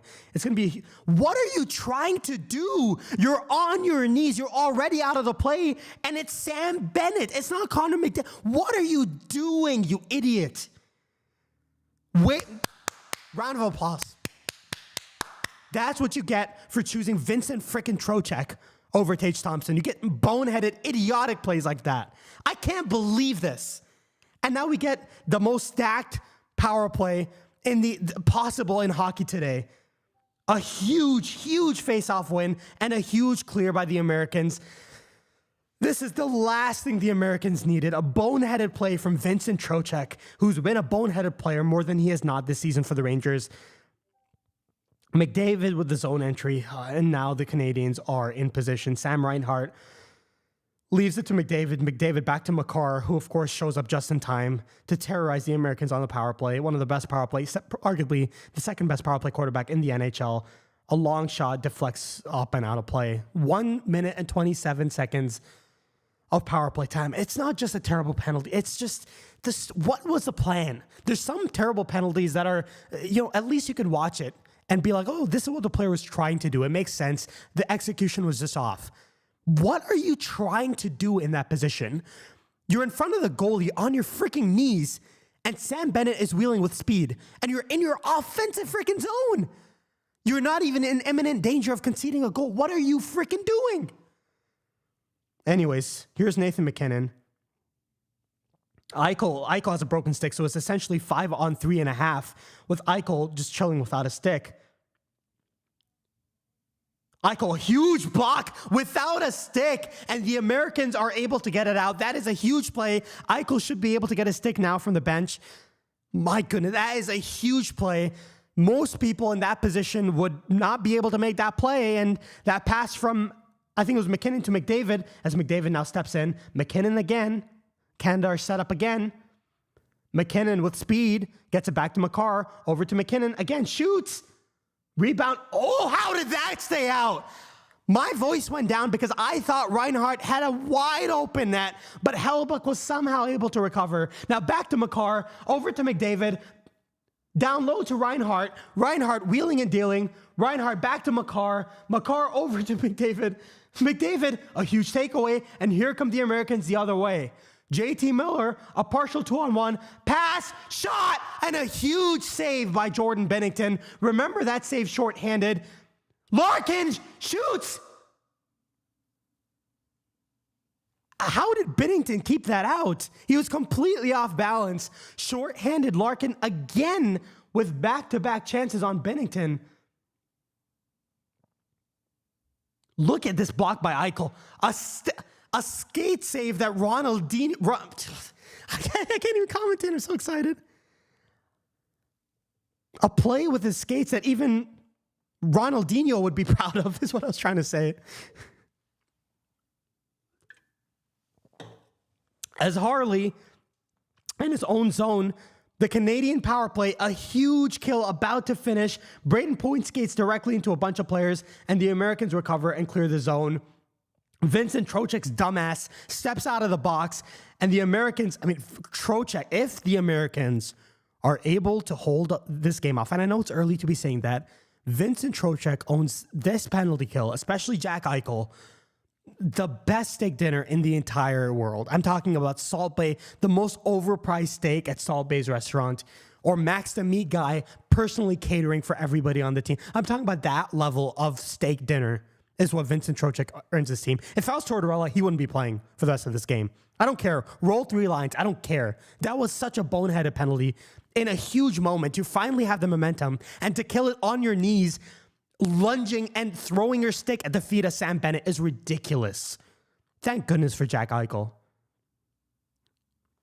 The pride of Buffalo, Jack Eichel. Anyways, enough of that. There's no reason to be upset, even more than I already am, about that play because the Americans were able to kill it off. Hopefully, they can use that positive momentum a little bit more. As Colton Parayko tries to keep it in, Brady Tkachuk over to Trocheck. A muffin on net, and Bennington saves that easily. I'm sorry if I appear biased against Trocheck, but that was just such a horrible penalty to take. And you're going to be able to tell from my commentary for the rest of the night. Just unbelievable. It was just completely stupid. Look at Sanderson's smile, man. I mean, when Brady Tkachuk scored, he was fired up. He was yelling at the bench. He was riling up the crowd. Sanderson just looks like a schoolboy. Like, hey, look what I did, Mom. I got an A+ on my test. I scored a goal. Did I do a good job? What an innocent little smile from Jake Sanderson. He's had some tough matchup minutes, man. He has not been eased into this new role at all. He's made a couple of mistakes. He had 1 or 2 bad giveaways, but he showed up with a big goal, and he's had some great defensive moments as well. What a performance by Sanderson. Let's see what the pulse is right now.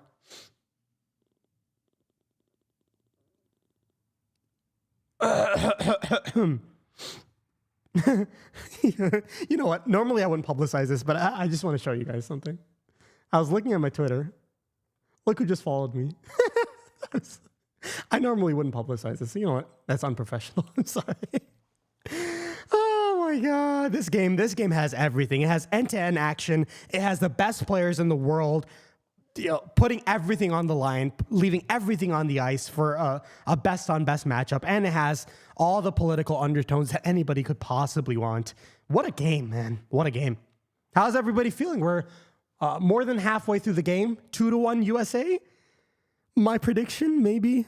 Wait, somebody actually predicted 2-1 USA. Who was that? It was Carter. Carter predicted 2-1 Americans. Eichel game-winning goal. I mean, it wouldn't be Eichel on a game-winning goal. It would be Sanderson if this score holds. I don't think the score will hold. I did predict when it was 1-0 Canada that whoever scored next may win. I'm not really a superstitious guy, but I'm a little bit apprehensive about that prediction because, man, USA is scoring goals in very interesting ways. And Canada, I mean, their talent is fully on display. McDavid is McDavid. McKinnon scored the opening goal on a tremendous play. Crosby's not made any mistakes the same way, the way he did in the first game against the Americans. So, the Canadian talent has been on display. The power play was absolutely jaw-dropping from Canada. You could tell they missed Cale Makar, and his impact on that power play, on that 5-on-3.5 was very obvious. It took a gutsy kill to hold him off the boards. There's a lot of hockey left to be played in this. I don't think 2-1 will be the final score. But for now, Carter's doing a bit of a victory lap. We have Sam Bennett, hero of Canada, bane of Vincent Trocheck's existence. He won the face-off there. Now, Jake Sanderson behind his own net, looking up a good pass over to Larkin. I can't get over Larkin wearing number 21 for America. It always throws me off. I'm like, is that Braden Point? No, that's the wrong jersey. But anyways, enough yapping from the yapping general. Canada gets the puck up. It's Marchand, a partial 2-on-1. He yeets that puck over the crossbar. And Matthews showing some physicality on Marchand, and pleasantries being exchanged. Now you have Matthews playing with Larkin and Kachuk. That is such an interesting line. Matthews has been very, very active in this game, but he's not really the agitator that Kachuk is. So pairing them together, especially when Brady's been arguably the most impactful American forward in the entire tournament. He started off on the fourth line. He quickly took a much bigger role. That's a great block, by the way, by Matthews. I misspoke. And then Matthews gives him a nice little stinky fist to the chest there.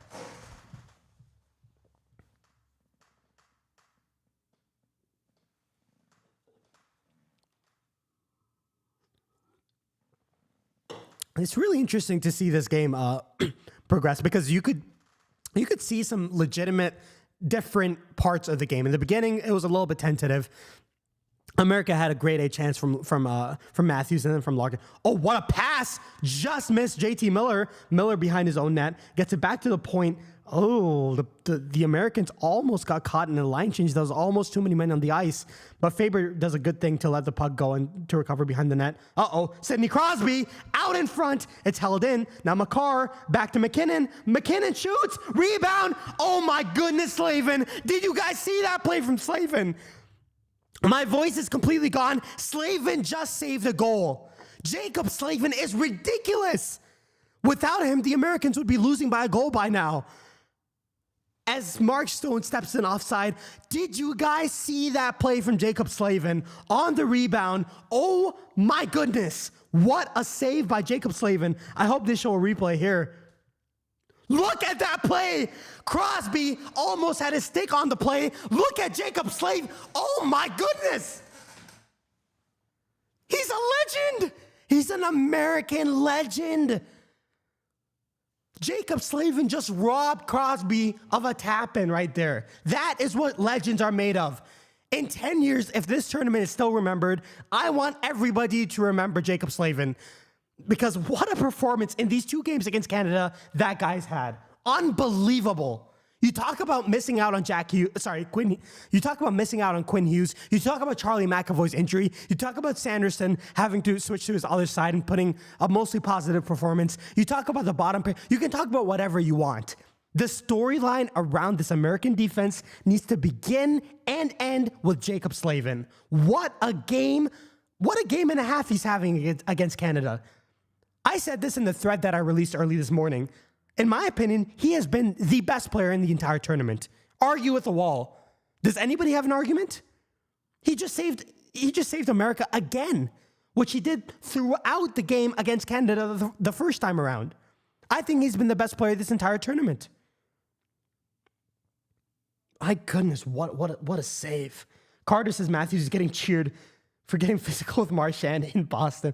I mean, yeah, the dynamics of this whole scenario is intense. Of course, Marchand being the hero of Boston, Matthews hating Boston. I mean, Boston lives in Austin Matthews' absolute nightmares. Not only him, but the Maple Leafs before them as well.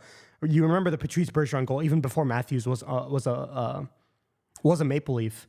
The Bruins always had the Maple Leafs number, so the dynamics of this game are really interesting. Oh my goodness! A one-handed chance by Eichel off a great play from Boldy. Now Eichel getting physical. Oh, bad pass. Makar easily able to recover. There was no support behind the net for Eichel. He made a bit of a blind pass behind his own net. It was a safe pass, but just not the best play at that moment. As Larkin riding Braden Point. Larkin still with the puck. Tries to center it, and Braden Point gets his revenge. What a sidestep. Takes out two American players. Now Braden Point, Cirelli gets the puck through Makar, and now the Americans are able to recover again. Brady Tkachuk, he is everywhere. Currently staving off two Canadian forecheckers. Larkin comes in for support. Now JT Miller recovers, sends it in deep, only as far as Colton Parayko. Parayko back to kill Makar. Two right-handed defensemen playing together for Canada. That's interesting. Adam Fox now up to JT Miller, his teammate in New York. That's taken away. And now here's Mitch Marner. What a pass. And they score. Just like that Mitch Marner with a huge, huge moment, and Sam Bennett ties the game up for Canada. So Jake Sanderson takes the lead for America, and Sam Bennett, the bane of Vincent Trocheck's existence, and one of the best identity second liners in the NHL, currently playing on the fourth line because of how talented Canada is in the right place at the right time. Look at this play from Marner. Tremendous play from Marner. And Marner's had a bit of an invisible tournament too. I mean, both Matthews and Marner have been noticeable in this game, and that's Marner's moment right there. That's the moment to shut up all the Maple Leafs scapegoating fans. That's a great play. Great play. He drew both defenders to him, made the correct pass to Sam Bennett, and the Canadian score. I apologize. I know my commentary is a little bit biased. I am very emotionally invested in this game. I'm sure everybody watching this also is. I'm not going to hide the fact that I want the USA to win. I am an American fan. That's why I'm a Blackhawks fan. I grew up in Chicago for all my life. I currently live on the West Coast, but I'm still an American through and through. So, yeah. Sam Bennett, a fourth line goal. That's huge, huge for Canada. That was a big question. We talked about this when we were discussing the lineups. The big question for Canada is, look, if the Americans are able to target and eliminate the top two lines, can the bottom six outlast the bottom six for America? And I'll be honest, the bottom six for America in this game has been tremendous. But yeah, that's your Canadian bottom six moment right there. Mitch Marner and Sam Bennett both playing in the bottom six on this team, combining for a tremendous, tremendous goal. So how's everyone feeling? I have to keep refreshing this. I have no clue why that's the case. I apologize. I'm going to have to keep refreshing it to keep things up to date.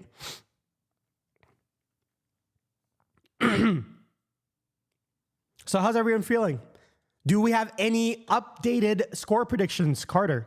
I know you predicted 2-1. That's no longer the case. This is just a nightmare scenario for me as an American fan, because I remember 2010 like it was yesterday. The Americans fought so hard in that game. And then it was just one moment on the stick, off the stick from Crosby in overtime, and that was it. The fact that it's currently 2-2, and both teams have had their chances, and both teams have had their moments, and you know the players that you don't expect to score on either team have both contributed for at least one goal from both sides. It's anyone's game right now, and that is somewhat terrifying because one side has Sidney Crosby and the other side doesn't. Carter says, I'll double down on Eichel game-winning goal. I would love that. Eichel's been quietly like the ideal center for the American team. For the same reason Eichel's been so good, I would have loved to see Tage Thompson in the lineup, but that's neither here nor there. I think they brought him in as an injury replacement, but because of the stupid injury replacement rules, he couldn't join the team. He was just, in case another two players got injured, then he would have played, but it is what it is. Shots on goal, 18-17 in favor of the USA. The game is tied. Why are we highlighting JT Miller here? Oh, okay.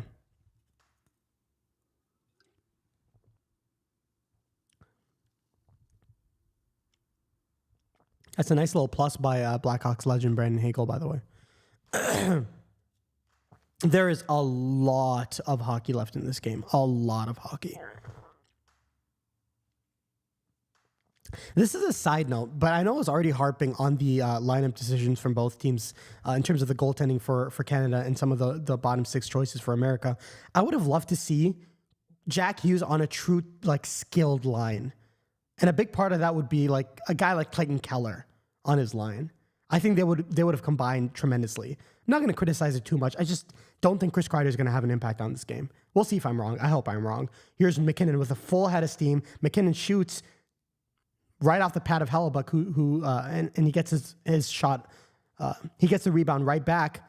Faber taking on two Canadian forecheckers. Crosby on his knees trying to protect the puck. Reinhart battling alongside him. And now Austin Matthews behind his own net. A great play to Slavin to slow things down. This pairing has again been ridiculously good against the Canadian talent. It's been a story of the other players in this game. Slavin's been ridiculous. Almost a 3-on-1, but a pass missed McDavid by a country mile, and Canada's unable to take advantage.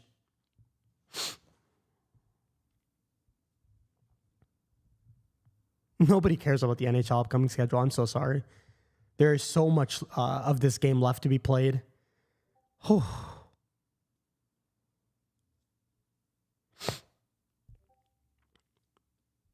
I really wonder what's going through the mind of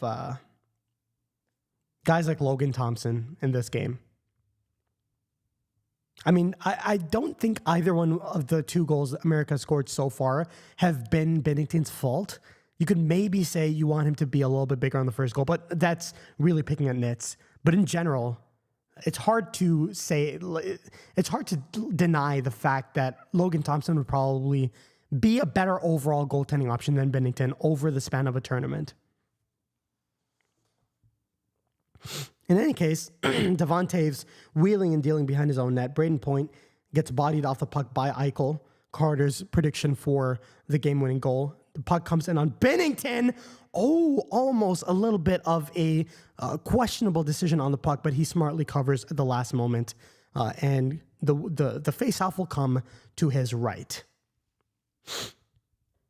I am going to need... I'm going to need to figure out... Oh, I do have water here. Let me drink a nice gulp of water. Sorry, I just hit the microphone. I hope that wasn't too loud. I'm going to drink a large gulp of water and hope my voice starts to come back. You guys can probably tell I am struggling with my voice.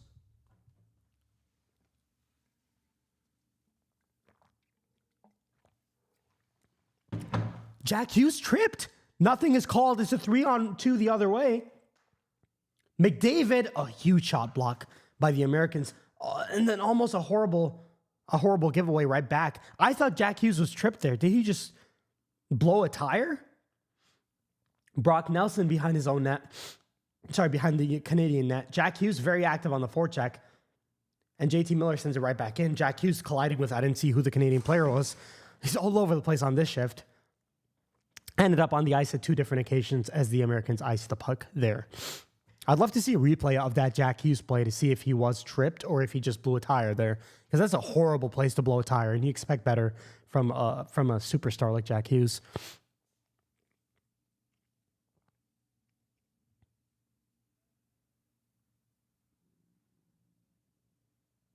Is Matthew Tkachuk hurt?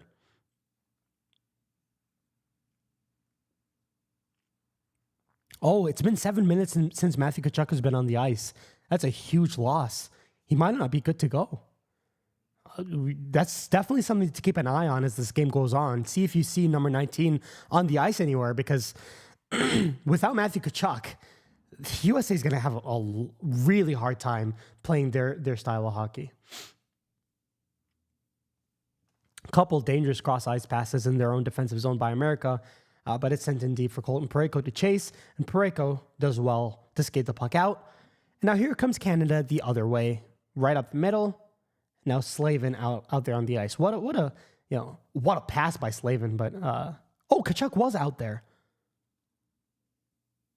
Oh, but he stepped right. Tkachuk is not good to go, guys. Matthew Tkachuk is not. He's hurt.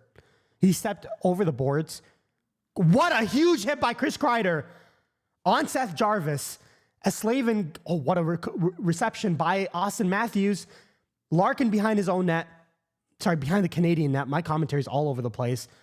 Slavin, oh my goodness, that almost was a 2-on-1, but Slavin shows off his excellent skating. And the whistle goes. But I was going to say Matthew Tkachuk is hurt, and that is not good news. He stepped over the boards, one-touched a Slavin pass into the offensive zone, and then stepped right back out. I don't think he's good to go. I think he's out for the game. It looks like he was telling the training staff that he wanted to give it a go, and then he stepped over the boards for like 3 seconds. He's still on the bench, but yeah, Larkin looks like he's double shifting here. I don't think Matthew Tkachuk is good to go. That's a huge loss.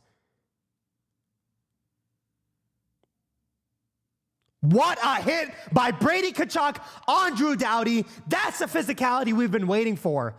Let's see if the Americans can start to build on that momentum. As Matthews is offsides, he needs to tag up again, and Harley has an easy play, wheeling back and forth as Harley gets it back to Drew Doughty. Doughty has his head up, The Canadians send it right in off Connor Hellebuck, and the Americans recover, but it's held in by McKinnon at the blue line. Uh-oh. Horrible pass by Matthew Boldy. Over to Reinhart, and the puck just bounces on him at the last moment, so he's unable to get it in on Connor Hellebuck. Now here's Cale Makar. A great pass by Makar. Almost gets the return pass, but it's deflected, and Makar recovers anyways. Makar showing off his wheels, puts Gensel on his back heels, and a great, nice little recovery play by, it looks like that was Jack Eichel, to get the puck off Makar when he was looking his most dangerous. Hellebuck behind his own net. Nice little play to Faber. Slavin skating up into the neutral zone. Gets the puck in softly to give Vincent Trocheck, the bane of my existence, Vincent Trocheck, the opportunity to win it on the forecheck. Of course he loses it. And now here's Sam Reinhart. Can't believe Vincent Trocheck's on the ice against this line, man. Are you kidding me? Connor McDavid shoots. Huge save by Connor Hellebuck. McDavid again behind the net is Mark Stone. Mark Stone ridden off the puck by Brock Faber. Great play by the young Minnesota Wild defenseman, and the Americans get it in deep. I can't believe a fourth line is on the ice against this line. They got absolutely toasted by McDavid there. Uh-oh. Braden Point battling behind the net. Oh, great play. And now here's Dylan Larkin off a great defensive play. A quick shot. And that is saved by Jordan Bennington. Tkachuk with a great play on the defensive blue line again. And then his quick shot does not hit the back of the net. As we see a replay of the tremendous hit by Brady Tkachuk. Not his first big hit this tournament, I'll tell you that much. And McDavid almost dances by Slavin, does McDavid. It's easy to forget how good McDavid actually is. And Brady's shot is deflected by Harley up and harmlessly out of play. Now, Jack Eichel once again on the offensive zone faceoff with Brady Tkachuk and Austin Matthews. The Americans are starting to kind of stack their lines a little bit, especially with Matthew Tkachuk out. They have three players who have been very noticeable in this game, and Eichel, Matthews, and Brady on the ice on the same line.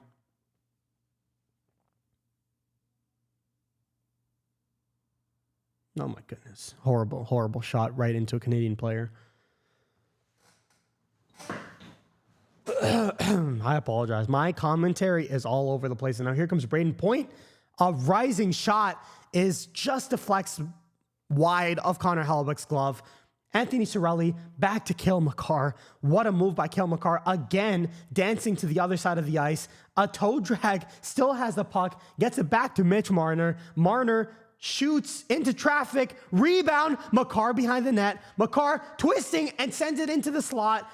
And Jack Eichel recovers momentarily, and the battle is still ongoing, and the whistle is blown. Marner obviously ducks away from pressure. He ducks away from the physicality. Second City Sports says, how's the stream going, guys? Well, it kind of sucks because the ringside general, this yapping dumbass, is starting to lose his voice as we reach the end of the second period. All right. You know what this means. You know what this means. We are going to be playing the Human or Not AI game. Thank you to Brandon. So sorry, I'm forgetting the YouTube name. Brandon's YouTube name. But we will be playing the Human or Not. You know what? Actually, I'm going to do this. I'm going to do this. I'm going to do this. You guys can't see what I'm doing right now, but once I go into OBS, you're going to be able to see it. I'm going to go to the gaming screen, and you should be able to see it on track right now. If you guys, I'm going to be monitoring chat as well. If you guys want to talk about the game, if you guys want to talk about Seth Jones, if you guys want to talk about the cap, by the way, I do have a video on the cap and the Seth Jones situation. I finished the script. Again, this is one of my busiest points in my life. Every mentor that I've had always they're just telling me one thing. That is, for this 1 year, lock in. For these next 2 years, just lock in. And I'm trying to make content at the same time. So I apologize if the upload schedule is a little all over the place. I apologize if some of the content doesn't appeal to you or things like that. Sometimes I just have to make decisions that work with my schedule. And I'm doing my best to take everybody's feedback into account as well. But in any case, enough yapping. A social Turing game, human or not. Chat with somebody for 2 minutes and try to figure out if it was a fellow human or an AI bot. As a medical student, I consider myself pretty well aware of ChatGPT. I'm not sure which AI they're using specifically because I do know that Grok talks a little bit differently than ChatGPT does. But I assume, I don't know if they have an affiliation. It says powered by AI21 Labs or whatever, AI21 Labs or whatever this is. I'm not sure which AI they use, but you know what? Start game. Music and Mascara says, no, come on, Team USA. Well, they have a third period and a tie game to figure things out. Searching for a part. Okay, let's talk about hockey because we are watching a hockey game. Other side is typing. I'm already going to predict early on this is an AI. Let me know, by the way, how is the audio? How is the viewing experience? Can you guys see everything? Is the stream going okay? Again, I am a bit of a streaming newbie, so let me know if there's anything wrong with anything going on here. I can actually edit this extremely unprofessionally. There you go. Make that a little smaller. What? Do you think an AI is smart enough to misspell Carolina Hurricanes? I won't misspell Chicago Blackhawks. Chicago Blackhawks. Do you think an AI is smart enough to misspell the Carolina Hurricanes like that? The Hockey Sun says yes. All right, well, we'll see. I mean, I don't know which human would hear me say hockey and say, oh, the Carolina Hurricanes. Dallas Stars. All right. You know what? The Hockey Sun, I like that suggestion. What is your thoughts on the Coyotes? I'm going to purposely, I don't know if, I assume the whole point of this platform is that my conversation is also appearing to the other person as a human or not conversation, right? So in that case, I want to sound as much like AI as possible just to throw the system off as well. This is a very AI structure of a question. What is your thoughts on the Coyotes? Dude, this is AI. This is AI. Am I wrong? This is 100% AI. I'm going to purposely do an AI answer. This is AI. 100%. Aren't they one of the worst teams in the league? 100% AI. Yeah, me and the Hockey Sun are completely aligned. Our chakras are aligned as the liberal. Sorry. I almost got a political comment out there. Yeah, but bad. I kind of like it. That's AI. 100% AI. What? Oh, you're an idiotic human. Whoever this is, you are stupid. He's so stupid. Aren't they one of the worst teams in the league? Yeah, bad. I kind of like them. How is this not AI? You absolute idiot. They may find this insulting while they probably find their IQ insulting. What is this conversation? Carolina Hurricanes, Dallas Stars, and the most AI-ass answer I've ever seen in my life. What is this? Our new game? Oh, this is awesome. I can't believe this. Can't believe how stupid some humans in the world are. No wonder AI, you're so worried about AI taking your jobs. It's because you're stupid. The other side will start the conversation. All right, so we can't choose the conversation starter. I have no issue with that.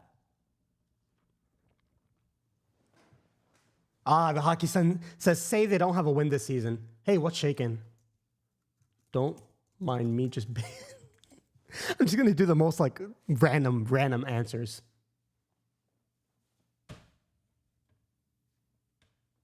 I find like proper punctuation really weird.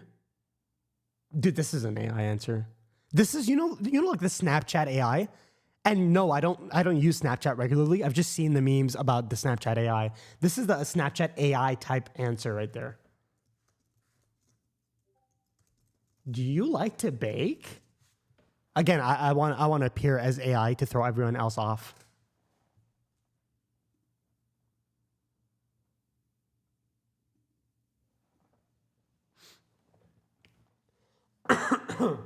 I need another sip of my Celsius. It sucks because I'm over caffeinated. I might have to go pee again, but I'm holding it off for now. This is AI, right? How many guys are in the stream? I'm not a professional streamer, so 13 people watching, not bad.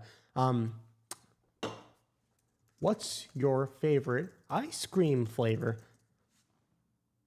This has to be AI, 100%. I'm even more confident in this one than I was with the dumbass in the last one. This has to be AI, right?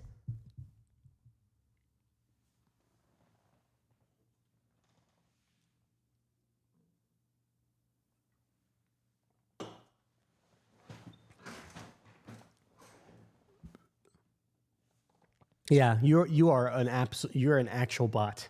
You are an actual bot. Do you like eating mint chocolate? Oh shoot, that's AI. 100%. Easy, easy, easy, easy. I won 1 out of 2 games. That's because the first person was an idiot. That's why. All right. You have a 20 out of 24 record if you don't count that last convo. Honestly, the hockey song, can I just say something? I do not blame you for the last convo because that guy was an idiot. USA. Let's get political. You know what? I'm tired of being the non-political general right here. There are only 13 people. There's 16 people watching now. I better keep things PC. Philly represent what's good. I'm a Chicago guy myself. Watch any sports?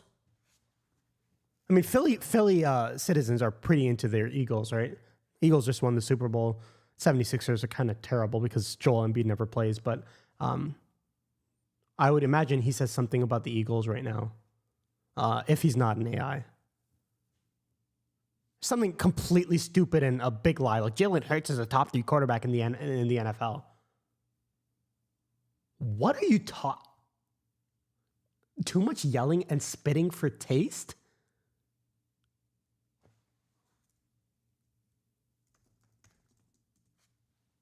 What is? Am I a boomer? Am I stupid? Too much yelling and spitting for taste? What does that even mean?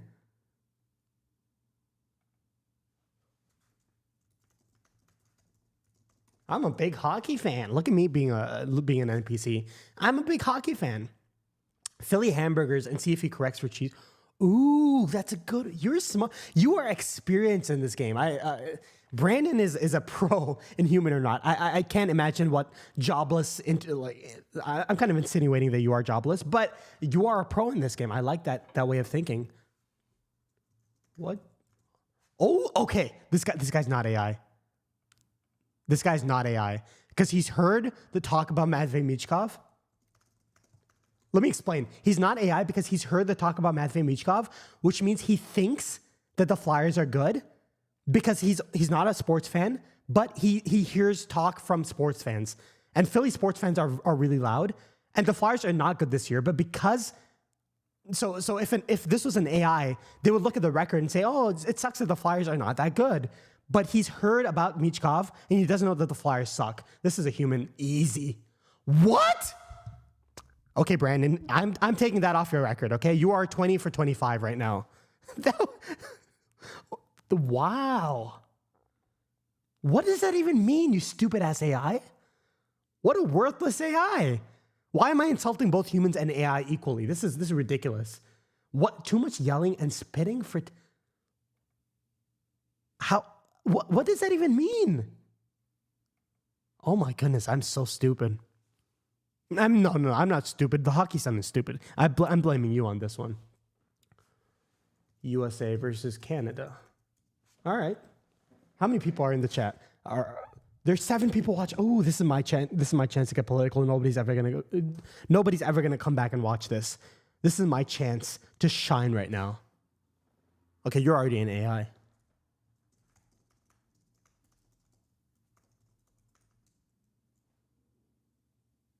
I'm so sorry, guys. I already said I'm not the biggest fan of Donald Trump. So me saying this is not a political statement, okay? And there are only 7 people watching, so I can say whatever I want. I'm not going to get canceled for any of this. None of this is getting clipped. Who did you vote for? Just make him incredibly uncomfortable right off the gate. Who did you vote for? You know what throws us off? And I know I did this in the first conversation, but I feel like there are a lot of humans in this game who are trying to act like AI. And this seems a little bit too AI-y for me. Had to vote. Who would you vote? Don't wimp out.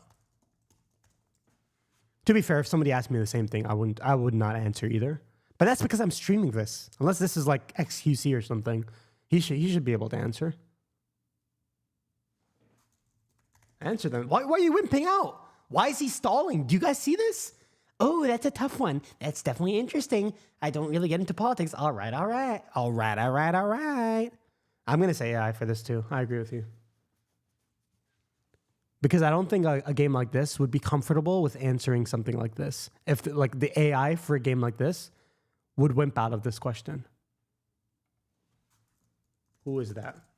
I'm trying to answer quickly so that this person has to answer somebody. This has to be AI. 100%. Yeah, he's an AI. I agree.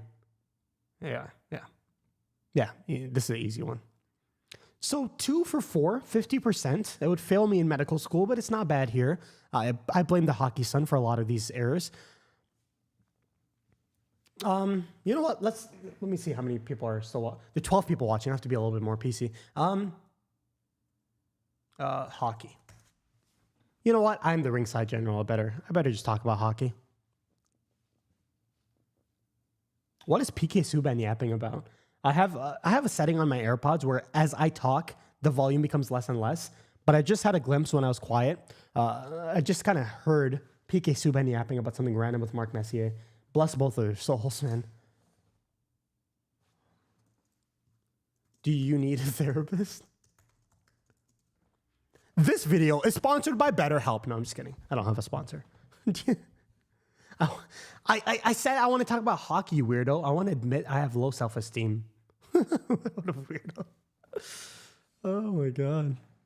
Who comes on Human or Not to vent? Do you guys remember this is like Omegle from 5 years ago. People with low self-esteem just went on Omegle. I mean, this is obviously Human, right? Yeah. Because all of this I just left. Hockey, well, I have low self-esteem. I'm quitting. I hope he didn't hurt himself or something, but okay. I will do a couple more. This is fun. Thanks for the suggestion, Brandon, or the Hockey Sun. I really appreciate it. The other side will start this conversation. Don't worry. We will find a way to make this political. There are only 9 people watching now, which is this is my time to shine. Again, nobody's clipping this, so we are completely safe. Hey, what's up? Donald Trump's. Okay, I can't go that far. There are 8 people watching now. Chicken butt. I am an infant. I feel like with that answer, he already knows I'm a human, so I'm doing him a favor. Maybe it's like Brandon on the other side with his stupid 21 for 25 record. So I want to help you maintain it. I'm doing this for you, Brandon. Watching hockey.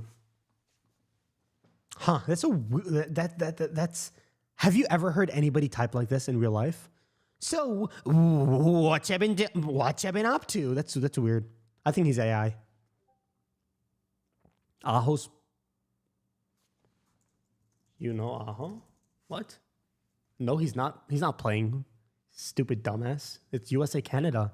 Think Sebastian Aho is American or Canadian, you idiot? Stupid.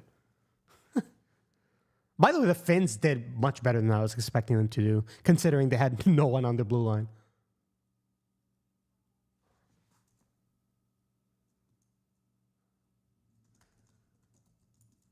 I'm going to guess this is an AI already, but I'm trying to help the AI out to not be as stupid. Do you guys think this is AI? What are we thinking? The game's about to start momentarily. It starts in a minute, so this is going to be the last one. I'm going to guess this AI. Yep. All right. That was fun. I appreciate the suggestion, the Hockey Sun. Had a lot of fun with that, but we are going to switch back to our normal screen. We're going to go back to the NHL.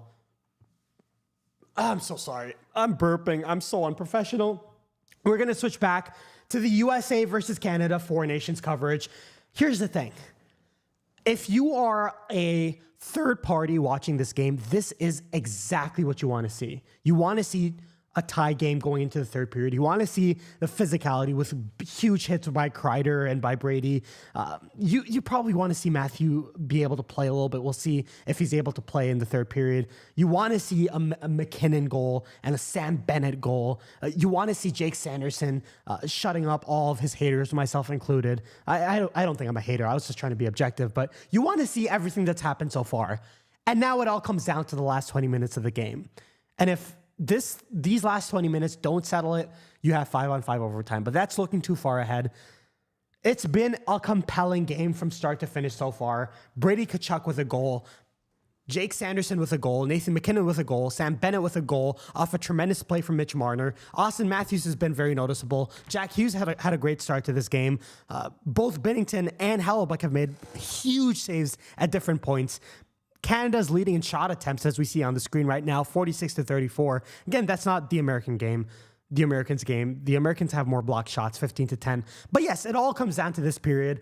All of the emotion, all of the buildup, all of the political undertones, everything that we've been talking about. The Hockey Sun is back talking about the Dwarf Planet song. Someday I'm going to fall for it, and I'm going to just search up the Dwarf Planet song because you will have driven me nuts by that point. But that's a great idea. Maybe we'll play a couple more after this game. But yeah, again, I have an early day tomorrow, so we'll see how long this game goes. But that's all looking ahead. You see Matthew Tkachuk is still on the bench. He's looking downwards. He's looking at his feet. He's probably wondering whether he can give it one more go. Without Tkachuk, it's going to be hard. It's going to be hard for the Americans to pull this one off. And the puck is dropped, and away we go. It's early on. It's behind Jordan Binnington's net. Travis Sanheim recovers up to Colton Parayko. Brady Tkachuk recovers. How is that not a penalty? I thought Brady Tkachuk's stick got grabbed, but anyways, we play on. Looks like the the referees, as McDavid gets it taken away. Austin Matthews makes a quick play up. I was going to say, it looks like the referees want to let these players play a little bit, as Dylan Larkin tries a sharp angle shot. Larkin probably has 5 or 6 shots on goal so far for the Americans. He's been by far the best at turning those half chances into shots on net. I'd love to see one squeak back past Jordan Binnington because Larkin's been really unpredictable with shooting, which is a big positive. As Matthew Boldy sends it in deep. Jack Eichel, great move. Oh, Werenski. I thought Werenski was going to step into the right circle and one-time that in. Silver and Black Canuck says, if you take a shot, every time Binnington flops, you end up flopping. Oh, well said. That is poetry right there, Silver and Black Canuck. Binnington has flopped twice in this game, as far as I've seen. Maybe he flopped again, but yeah, just a flopping nightmare in net. I wonder, are you a Canucks fan from America or from Canada? Are you rooting for the Americans or for the Canadians in this game? I'm curious. As Brock Nelson gets it to Adam Fox. Partners in New York on opposite teams. As Connor Hellebuyck recovers the puck behind the net, Mitch Marner, aggressive on the forecheck, forcing the Americans to just clear the zone. And now here's Noah Hannafin behind his own net. A backhand pass up to the blue line where Larkin gets it up. Austin Matthews, his shot is blocked by Drew Doughty. That's a great play from Larkin to find Austin Matthews, and now Sam Bennett gets it in. Connor Hellebuyck makes a good play behind his own net to play the puck to Adam Fox, who gets the puck up and out of the blue line. Colton Parayko recovers. It's been a little bit end-to-end action. Canada have been threatening a little bit. A great back-checking stick by Austin Matthews there. And Jacob Slavin, the best player in this tournament, gets the puck out. Slavin again battling with MacKinnon. He's had the toughest matchup minutes of any defenseman in the entire Four Nations tournament, and he's done phenomenally with them. Larkin on the forecheck almost pressures Sanheim, but now Colton Parayko gets it up, and it's carried out. Mark Stone. Great positioning there by Jack Eichel to get that puck out. And now here come the Americans on a half chance. A breakaway is saved. Gensel gets in on a partial break, gets it to the backhand, and Jordan Binnington saves it. Silver and Black Canuck is a Canadian fan. I love that you're being honest about Binnington flopping as a Canadian fan. I feel like I've lost a touch of objectivity just because of how emotionally charged this game is. As we see a replay of that, was Jake Gensel trying to go 5-hole again on the backhand? No, he tried to lift it low glove. But it kind of ended up going 5-hole anyways. Gensel shakes his head, but I thought he was trying to go 5-hole for the 3rd time on Binnington this game. But he's unable to get that in. A great keep in by Sanderson. Crosby just volleyballs the puck out. And now it's recovered by Zach Werenski. That's an interesting storyline. Canucks versus Blues during COVID. Werenski, what a save by Binnington. I am a hating piece of you-know-what, but what a save by Binnington that was. As Sam Reinhart tries to dance around Sanderson into the offensive zone on a grade A save, Werenski gets all of a wrist shot, and Binnington sprawled out to save that one. And the Americans recover again. A long stretch pass to JT Miller, who spins back around. Miller now finds Brock Nelson. Jack Hughes, I don't know why he's playing with Brock Nelson and JT Miller, but anyways, he loses the puck. And now Noah Hannafin sends it right off the skate of Braden Point. And now the Americans manage to get that puck out. McDavid has to just send it in deep because Braden Point was offside there. And Noah Hannafin spins and gets it safely to Jack Hughes.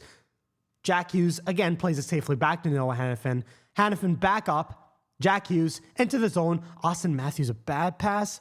Bank pass ended up working. And a sharp angle shot is saved again by Binnington. The Americans are getting a lot of those half chances, trying to wreak havoc, trying to test Jordan Binnington from weird angles, trying to get absolutely everything on net. It's the big reason why they're leading in shots on goal, 22-19, although I would argue that Canada have had more true chances. The Americans are trying their best to pepper Binnington, and so far, outside of 2 goals that it's hard to blame him for, Binnington has had the answers. Here is Seth Jarvis, and I think he missed wide. I don't even think Hellebuyck got a piece of that. It looks like he did because he was credited with the shot on goal there. But that was a dangerous little play, a great keep-in by Seth Jarvis, who had a full head of steam from the neutral zone. And now here's Devon Toews, shoots, and that's a great save through traffic, calming the game down from Connor Hellebuyck, covers up the rebound. And we're 5 minutes into the third period. We've had some big chances, a couple huge saves from Jordan Binnington. You want to see some of those chances go in as we get another shot of Matthew Tkachuk just chilling on the bench, chewing on that mouth guard. You could see on his face how much it hurts him to not be playing out there. 0 shifts this period. We got an update from Emily Kaplan, but because I was yapping so much, I wasn't able to hear her. But in any case, here's Mitch Marner spinning around, gets, that almost bounced in a weird way on Hellebuyck, but he managed to find the rebound there.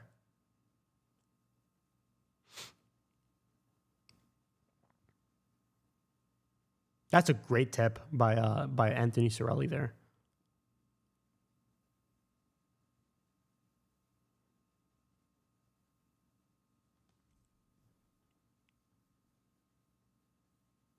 Now here's Devon Toews off the faceoff win by Cirelli.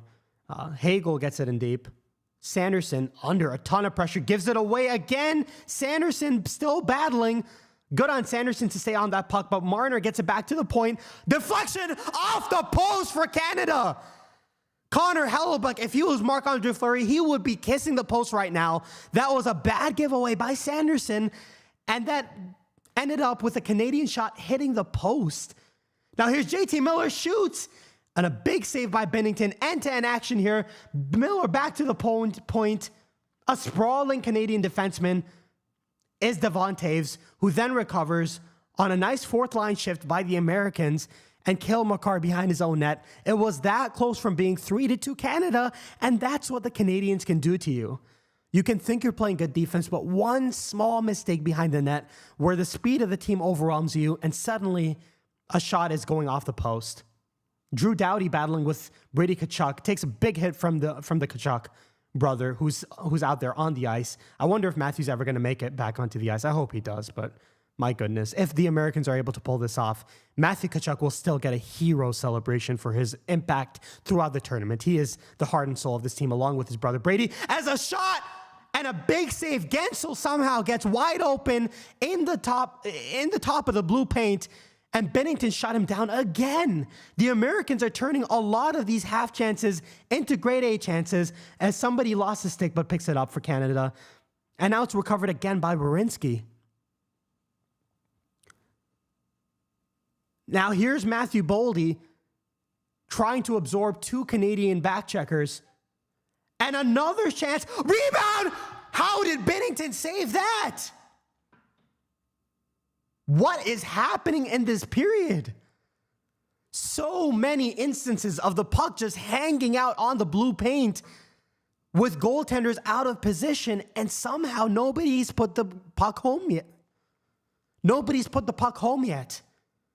We see Cale Makar, a great deflection. Was it a double deflection? That hit the post, and then Jake Gensel, a great poke check save there by Jordan Binnington. And now Eichel with, oh my goodness, what a play by Brayden Point. I didn't even see that defensive stick. Eichel gets a crazy bounce out with Binnington completely out of position, but just before he could shovel it home on his backhand, Brayden Point makes a tremendous defensive play. If Canada pulls out a win, remember that play from Brayden Point. And if America pulls out a win, remember that earlier play by Jacob Slavin. I can rant and rave and compliment Jacob Slavin all day long if I wanted to, but my goodness, he's been tremendous. All right, in this ad break, I'm going to have to use a bathroom. I'm going to switch to the Be Right Back screen. And this time I will be right back in 1 or 2 minutes, all right? I'll be right back.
That right there, ladies and gentlemen, is what I call a gamer's pee. Record time. How much time did I take? How much time did I take, boys? We just get the next face-off, and I'm back in time. That's a gamer's bathroom right there. How many streamers do you know who use a bathroom and show up again in 45 seconds? Here's Jacob Slavin, just ices the puck. That's a smart little play behind his own net. He had a lot of pressure behind that net there. Let me take a quick sip of water here.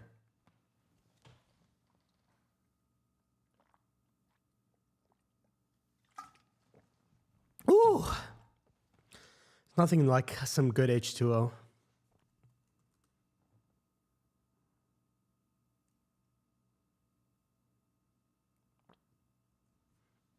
Sam Bennett and Austin Matthews on the faceoff. It's won by the Americans, and now here comes Dylan Larkin, who's had a tremendous game. He just gets it in deep.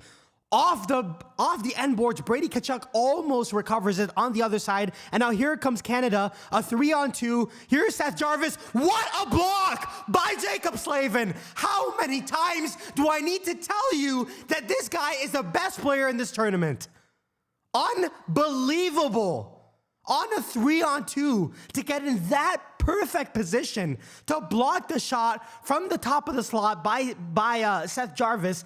Unbelievable. Look at this. Look at the ability to read the play and a pad save by Jacob Slavin. I'm running out of superlatives to talk about Slavin.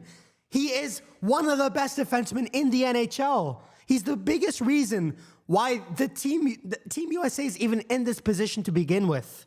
Unbelievable play by an unbelievable player who's finally getting the national attention that he's always deserved throughout his career. Unbelievable.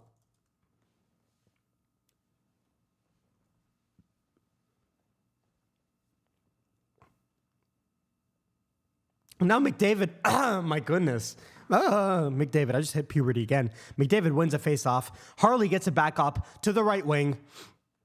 Braden Point sends it in deep. Jake Sanderson sends it hop a little further, but McDavid relentless on the forecheck. Braden Point joining him. Now Mitch Marner playing alongside those two almost gets a great pass over to McDavid in the slot, but that's a little bit off target, and the Americans get it the other way. You notice Matthew Boldy is just waiting along the blue line. It looks like the Americans are playing a true 2-2-1, where every time they go into the they try to quick counter. There's somebody waiting in the middle of the ice, all the way by the opposing blue line, ready to receive the puck.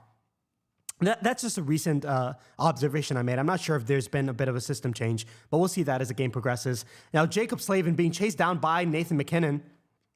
Slavin wins that race again. Tremendous skater. JT Miller, his initial dump attempt is blocked, but then he sends it in back in on Bennington, who throws the puck away, and now that's just mistipped by, I think that was Jack Hughes, who was trying to get a stick on that in the high slot. And now here comes Jack Hughes again, shoots, and that's blocked by Colton Parayko, up and out of play. The Hockey Sun says, should have let me know to time. You're talking about my bathroom break? My bathroom breaks are usually, why am I in the be right back? I'm so sorry. I'm so unprofessional. Let me change that to the, there you go. I apologize. I just realized this tournament is headlined by two potential future Blackhawks coaches. I love your delusion. I love your delusion, the Hockey Sun. If the Blackhawks are able to get either one of these two coaches, Mike Sullivan and or John Cooper, I would be very surprised. I would love if that happened. I'd just be surprised. I think the one possibility would be if Crosby moved on from Pittsburgh, which would entirely be his decision to make. As hold that thought, because Brady Tkachuk was protecting the puck behind his own net, and now Matthews relentless on the forecheck, and that's just taken away from him. But what I was saying is, if Crosby ended up leaving Pittsburgh, which would be entirely his own decision, I could see Mike Sullivan looking for another opportunity. The Tampa Bay Lightning would be so idiotic to move on from John Cooper. Just stupid. A great block there by Austin Matthews. Matthews has been very noticeable in this game. I talked about how he's been invisible for the majority of the tournament. As Thomas Harley recovers the puck at the blue line, back to Drew Doughty. Doughty trying to dance around Matthews. He gets past him, sends it out front, and that's blocked. And Slavin alley-oops it out. Harley tries to recover, but that's taken by Jake Gensel. Gensel dancing in, almost gets another touch in on Binnington, but Binnington shrugs it away, and that puck ends up out of play. What a move by Jake Gensel from the blue line in. Silver and Black Canuck says if Crosby leaves Pittsburgh, he goes to Canada. Ooh. That would be that's an interesting theory there. I mean, I think the presumption is that the Colorado Avalanche would do anything it takes if Crosby was available to reunite Crosby and McKinnon. I think that kind of goes without saying. A lot of people take that for granted. But first of all, I don't think Crosby's ever going to leave. That's my personal opinion. I think he's just way too loyal of a person, and he's had every opportunity throughout his life to not be as loyal as he is, and he's just been loyal through and through. And I was watching this sheet with Jeff Merrick. It was an episode from about 2 weeks ago. And he said that when Dubas was still interviewing for the general manager role in Pittsburgh, one of the rules from the Pittsburgh ownership was that they needed to agree, any prospective general manager needed to agree that they would not ship out the veterans. So Crosby stays, Malkin stays, Letang stays. I'm not sure how true that is, but that is what Jeff Merrick said. The reason I bring that up is if Crosby leaves, it's entirely going to be his decision. And I just don't see Crosby walking up to the Pittsburgh Penguins brass and saying, look, I'm done with the Penguins. I just don't see that happening. He's won what he needed to win. Silver and Black Connect says Crosby in a Leafs jersey would break all jersey sales records. Yeah, it would. It's more of a question of whether Crosby would want to do that, and I don't think he would. And I don't think the NHL is as NBA to tamper with something like this. I don't think you see a Luka Doncic trade out of absolutely nowhere in the NHL. It'd just be weird.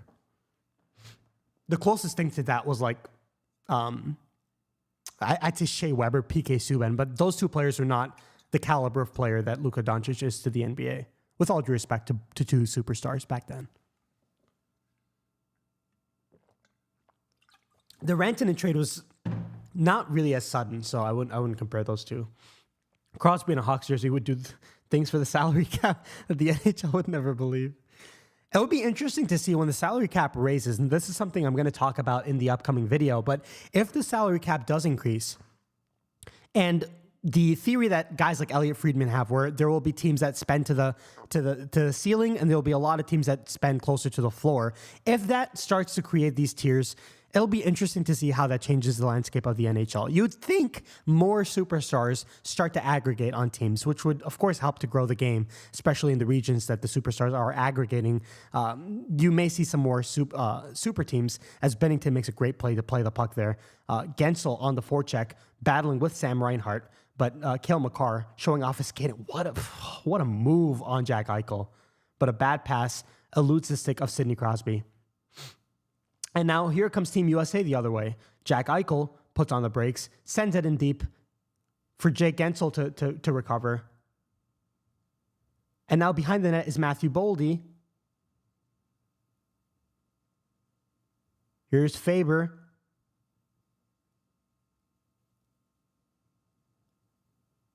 I'm so sorry. My voice is completely, really in trouble. As we see that Jacob Slavin's last slap shot was 90 miles an hour. That guy can do it all. I mean, you consider him a defensive defenseman. In this tournament, he's really not made a mistake, as he almost just fumbled the puck there. But he hasn't made a mistake with his passing at all this tournament. He's not a true defensive defenseman. He's just elite in the role that he's given. And he is, of course, the best defensive defenseman in the NHL. And now here comes McDavid. Mitch Marner up the middle. What a defensive play by Austin Matthews. Teammates in Toronto. Matthews clogging up the middle of the ice. Uh-oh. Oh my goodness. McDavid just fumbled the puck there. He was in on a breakaway if he was able to corral that pass cleanly. Again, the Americans both of these teams have had moments of getting bailed out in this game. That was a dangerous one for America, especially with only 8 minutes left in a tie game. That is not the guy you want in alone on your goaltender. The Americans are very lucky that McDavid kind of flubbed that pass off his stick. He was maybe looking up a little bit too early. Drew Doughty did a great job keeping the puck in there. And now here comes Adam Fox up to JT Miller. The two teammates from the New York Rangers get it out, and Drew Doughty recovers. Doughty. Now here's Cirelli with Brandon Hagel chasing. Noah Hannafin makes a quick play up to Fox, who makes an even quicker play up to get the puck out of the zone, and Canada recovers. Now here's Devon Taves, a backhander up to Brandon Hagel. And that pass is cut off by Brock Faber. JT Miller, and now here comes Chris Kreider showing off some speed, turning back the wheels of time, and of course he gets the puck taken away. Maybe Kyle Connor would have the speed to get the puck in. And now here is Brad Marchand almost dancing into the middle of the ice. And now back to the point. Rebound, lying in the blue paint again. And Faber does a great job to clear that. Now here's Chris Kreider against the boards. Sam Bennett wheeling and dealing. Back to the point. Sanheim to Parayko. Shoots. Deflected. And it deflects just wide. Canada putting all sorts of pressure here. Here's Travis Sanheim. His shot goes cleanly wide of the net. Sam Bennett at the blue line now. His shot is partially deflected, and Connor Hellebuyck finally covers and makes a great save to slow this game down again. With Canada really on the front foot, the ice tilt was real on that shift, and Connor Hellebuyck does just enough to eliminate that momentum. That's a great blocker save and a great job by Brock Faber to clear the net there with Sam Bennett lurking as well. I'm just reading the Discord. For those of you who are not in the Discord, let me know and I'll give you an invite. But Talking Sticks was just saying it sure would be nice to have Kyle Connor's speed right now as Chris Kreider gets caught easily. Kreider is a very speedy guy too. It's just he's not as fast as he once was. Now here's Dylan Larkin.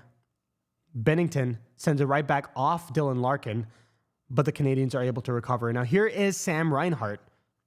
Deflects it. And Noah Hannafin is playing with Jake Sanderson right now, but In any case, Austin Matthews, a quick pass up to a covered Larkin. Larkin still battling, but that's taken away by Devontaeves. And now here's Gensel back, and the Americans slow the game down a little bit with Adam Fox. Adam Fox playing with Werenski, very, very offensive pairing that is. Oh my goodness. Here is Zach Werenski. A shot is blocked out front. It looked almost like Jordan Bennington was a little out of position there. It didn't seem like he was comfortable, but that shot was blocked anyways. And now Adam Fox gets it in deep.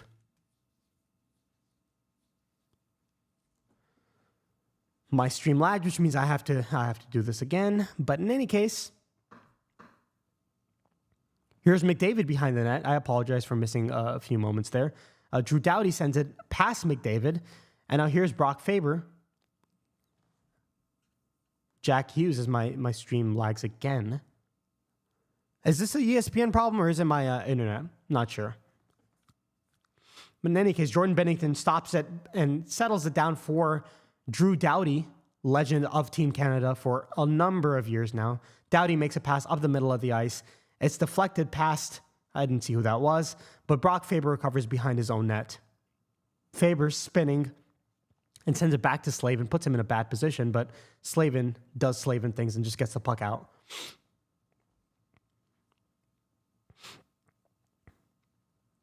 Here's Jacob Slavin now. With 4.5 minutes left in the game, an easy shot from Chris Kreider is gloved by Jordan Bennington. So 4.5 minutes to go. Shots on goal are 26-22 in favor of the Americans. Boy, if this goes to overtime, my voice is going to be gone. But a game like this, a tournament like this, you have to say deserves that. I mean, a ball-breaking goal at this point is going to feel a little bit empty. We'll see which team is able to pull a rabbit out of their backsides to put this game away. But my goodness, these two teams are even. You've had massive chances on both ends. You've had massive, massive saves, especially in this third period from both goaltenders. Who's going to give, right? That's the ultimate question. Which goaltender is going to give? Which defense is going to make a crucial mistake? And who's going to make who's going to concede the last goal? Right now, the Canadians score the most recent goal, but it's 2-2. Whichever team scores the next goal is probably going to win this game. My back is absolutely killing me. Hockey Sun says, anyone else get the feeling this is going to overtime? Yeah, I absolutely think it is. That would be my prediction right now, too. So we'll see what happens. But both of these teams, there've been a lot of chances to tie this game, especially in the third period. You've had a lot of action around both goaltenders, but just the way this tournament has gone, you just got to think it wouldn't be a golden goal because you're not playing for a gold medal, but it just feels like there's somebody on one of these teams that's going to show up and have that signature moment that they'll be remembered for the rest of their lives for. I just hope it's like Brady Tkachuk, because imagine, do you understand the contract Brady Tkachuk would get if he scores a final goal in a tournament like this after the performance that he's had? I haven't seen Matthew Tkachuk out there on the ice. I don't think he's taken a single shift in the third period or the second half of the second period. So, my goodness, man.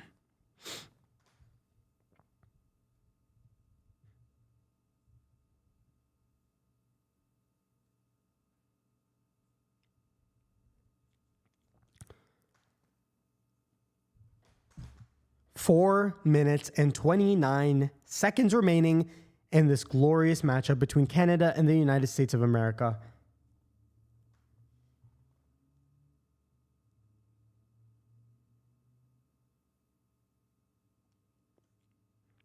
Give me a second to just drink some Celsius. I'm starting to crash a little bit. We may have a lot of hockey in front of us, so I need to get my bearings again. It's been a very even goaltending matchup from both of these goaltenders. For all my criticisms of Jordan Bennington, here's Dylan Larkin. Tries to get it back to Austin Matthews. It's taken away by Sid the Kid, Captain Canada. And Sam Reinhart battling with Slavin. He's never going to win that battle.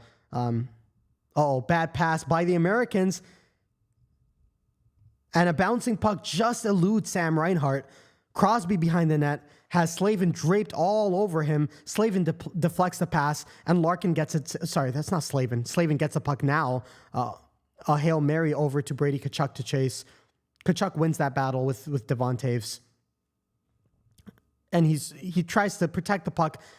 Here's Werenski to Sanderson, and that's a big save again by Jordan Binnington. Eichel tries a blind pass back to the slot, but nobody was home for the Americans. Now here's Matt Boldy, sends a Hail Mary in that's caught and recovered by Jordan Binnington, who stops the play. 3:35 left in this game. The prediction of overtime seems like it is a better and better option right now. And that's exactly what this tournament deserves. Sidney Crosby with a great takeaway on the previous shift. And with 3:35, who is it going to be? Let me know for there are 14 people watching now. Thank you guys so much for sticking around. Let me know, who is your prediction for the golden goal? I'm going to be optimistic from an American point of view, and I'm going to say Brady Tkachuk. He's been all over the puck in this game. Another good option from the American point of view would be either Dylan Larkin or Austin Matthews. I think both of them have been extremely active in this game, especially in an overtime scenario. As now Sanheim, a one-touch pass back to Braden Point. McDavid chasing, but Sanderson beats him to the puck. And now here come the Americans the other way. Jack Eichel on a partial 2-on-1. His pass just misses Matt Boldy. If that was in his wheelhouse, he would have had a grade A one-timer opportunity there, as McDavid sends it intentionally wide of Connor Hellebuck, but a pass back to the point is missed. And now Drew Doughty recovers again. Man, both of these teams have had their chances to put this game away, especially recently. The Americans had that opportunity, but the pass was just out of the reach of Matthew Boldy, just out of his wheelhouse, and he was unable to get good iron on that. Now here's Jacob Slavin, another Hail Mary pass in the direction of Jack Hughes. Jack Hughes, nice play on the forecheck, trying to protect against Thomas Harley. Harley recovers up to Seth Jarvis. Seth Jarvis riding Brock Faber. Faber makes a good play to get it back to JT Miller. And now here is Faber again.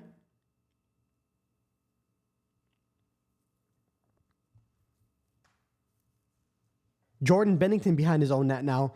Jack Hughes trying to be active on the forecheck. And now here's Brandon Hagel up ahead. A lot of neutral zone hockey, a lot of back and forth stuff. Both teams trying to protect the middle of the ice, trying to prevent the other team from having clean zone entries, because there's only 1 minute and 40 seconds left in this game. And any clean zone entry may lead to extended zone time at the end of this game, and that's the last thing both of these teams want. What a pass! McKinnon shoots! A huge save by Connor Hellebuck. That is a nightmare scenario. With 1 minute and 29 seconds left in the game, you do not want Nathan McKinnon with a full head of steam. A great saucer pass in his pathway to find him. And Connor Hellebuck with McKinnon racing into the zone right off a line change. Connor Hellebuck absorbs his shot and leaves no rebound. That's a huge save.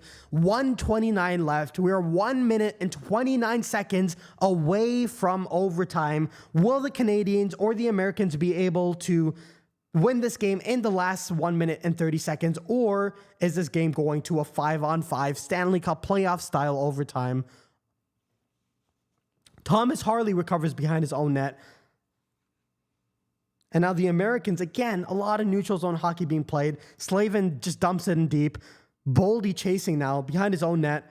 Boldy, Eichel spinning around, tries to center it, but nobody's home. Eichel just missed it. Faber thought about activating. I don't know if you saw that, but he smartly steps back and goes back to play defense. Now here's Matt Boldy. We're under a minute remaining in this game. Boldy just sends it as high as he possibly can to dump it in for Harley to recover. We're coming down to 40 seconds left in this game. Thomas Harley's pass up the middle of the ice was trying to find Braden Point, but that's deflected. Connor Hellebuck, in a sea of American players, tries to play the puck, and now,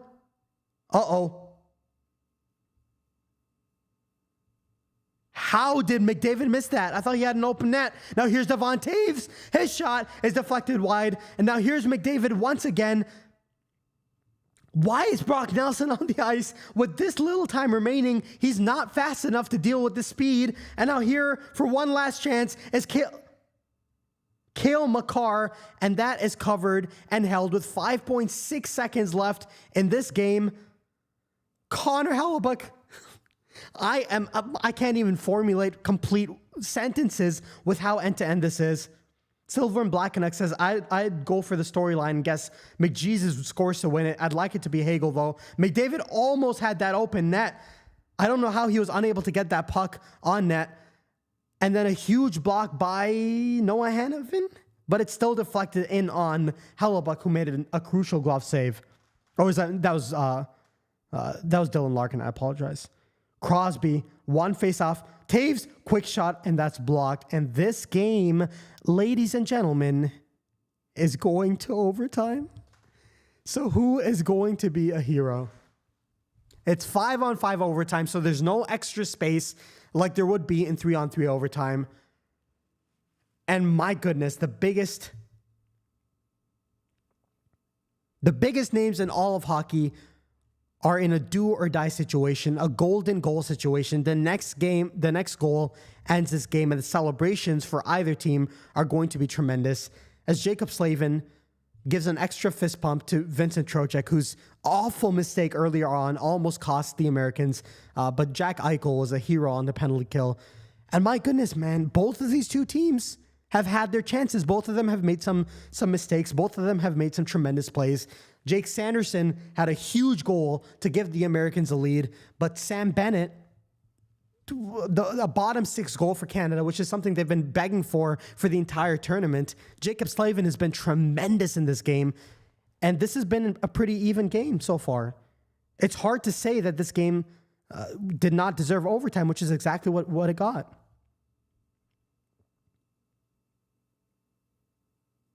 And that's exactly what PK Subban is saying as well. These two teams are as evenly matched as you're going to get. Let's do a quick round just to kind of... again, I had a long day. This is a very busy time. I know this is not the most professional live stream. A golden goal is great, as the Hockey Sun says, but I'm like severely in a caffeine surge and then deficit and surge and deficit. I'm trying to stay on top of things. So I apologize if my commentary is falling off. I understand. I really do appreciate the 10 of you that have continued to stick with me throughout this entire stream. Let me take a quick sip of... we'll take a quick sip of Celsius to try to finish this can, and then we'll do one more game of Human or Not. We'll see if we want to get some higher lower done as well. Carter says, fun fact, 60% of Canada's population lives south of Seattle. I mean, yeah, the entire north of Canada is a dead zone. I mean, they're all polar bears there, so I guess that is true. Oh my goodness. Oh my God, Zach Martin, the Cowboys guard, just retired from the NHL. That play, if you guys saw the replay, that play from Slavin is one of the best defensive plays I've seen this tournament. If the Americans are able to pull this off, Jacob Slavin should be all 3 stars. I don't want to hear anything else. He is the best player in this entire tournament. Spectacular when the light shines the brightest. Spectacular when the lights shine the brightest. I can't even talk. I need some more caffeine. Give me a second. I'm so glad we don't have to watch a shootout in this game. This is Stanley Cup playoffs style overtime. All right, ladies and gentlemen, I have the stream open next to me, so I will not be missing any moment from the overtime. But let's do a couple more Human or Not games, and then we could even do some higher lower stuff if you do want. They need a new defenseman award for defensive defenseman. A lot of people criticize when the best player wins these trophies. It's boring for McDavid to win every single Hart Trophy, for example. If they did have a defensive defenseman award,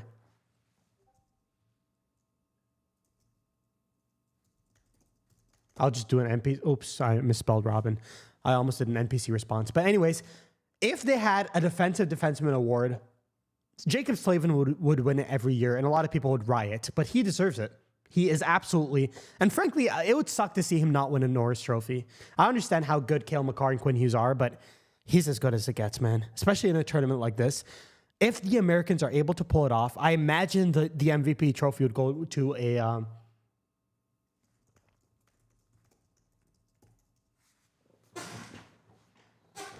I'm going to be self-aware.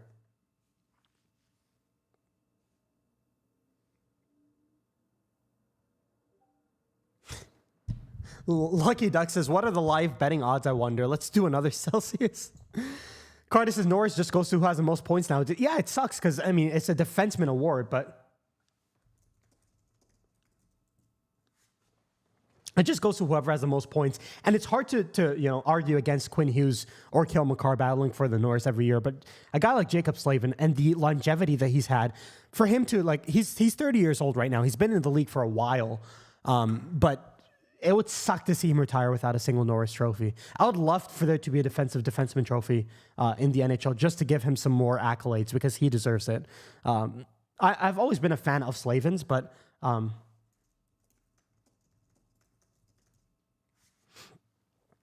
I've always been a big fan of Slavin, but he's never been better than he's been in this tournament. He is Team USA. I mean, the headlines will go to Brady Tkachuk, who's been spectacular in his own right. It's definitely human. Yeah. Brady Tkachuk and Matthew Tkachuk, it's unfortunate that he hasn't played a whole lot in this game, and he seems to be out for the game. I wonder if there's an update on Matthew Tkachuk. Let's actually look this up right now. Let's go to Twitter, my preferred source, Matthew Tkachuk. Interesting take from Pete Blackburn, right? Am I allowed to say that Adam Fox has absolutely sucked in this tournament? Will people get mad at me? Yeah, shut up, Pete. Okay, let's take a look at the latest updates on Matthew Tkachuk. This is BS. This is BS. I don't want to hear this nonsense, by the way. Blah, blah, blah, blah, blah. What is Mike Bartner yapping? Okay, this is so stupid. Okay. Matthew Tkachuk, blah, blah, blah, blah, blah, blah, blah, blah. I'm looking for like a proper update on Matthew Tkachuk because I would imagine he's out for the game. There's no way a guy like Matthew Tkachuk would be sitting out if there's any possibility of him playing, right?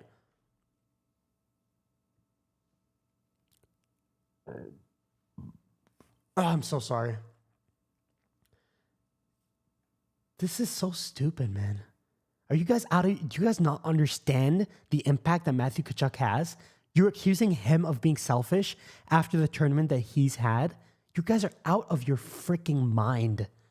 Oh my goodness. Some people on Twitter are just so stupid. Half the game. I don't know why Kreider was even in the lineup. He had one hit and did absolutely nothing else other than get caught up on a partial break. It's going to be Matthew.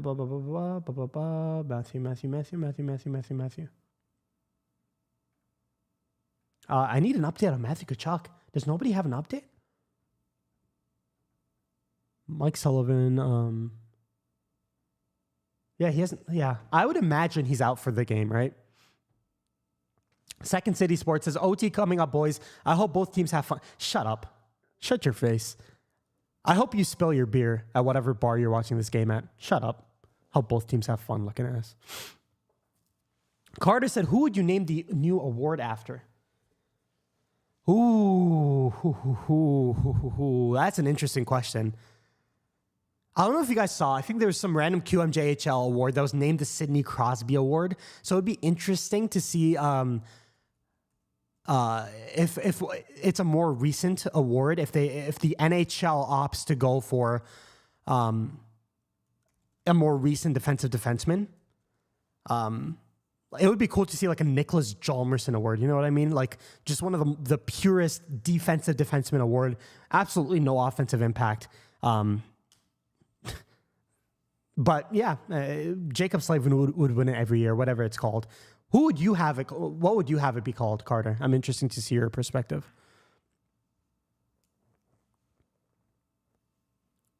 Okay. All right, let's do one more game of how many people are still watching? 13 people watching me be the most unprofessional streamer in history. I appreciate you guys sticking around. I really do. I know it's not my best day, but a lot of last minute planning going on, and yeah, I am really struggling with the combination of tiredness and caffeine. I apologize, and I really do appreciate you guys sticking around. Whew, I do have Lucky Duck. You are tempting me, by the way. Lucky Duck previously said, what are the live betting odds, I wonder? Let's do another Celsius. I do have another can of Celsius that's closed next to me. I'm wondering if I should open it. Silver and Black Canuck. Canada needs to win because we all deserve to watch Bostonians cry. I think a lot of us would argue that we all deserve to watch Brad Marchand cry.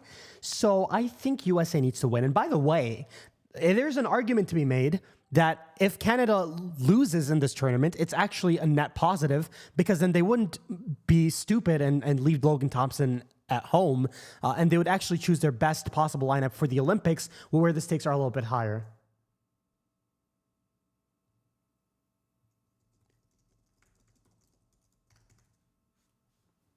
A rabbi, a priest, and Jimi Hendrix walk into a bar. What do you do? I almost said the most out-of-pocket thing. That's the issue with me being tired and live streaming, man.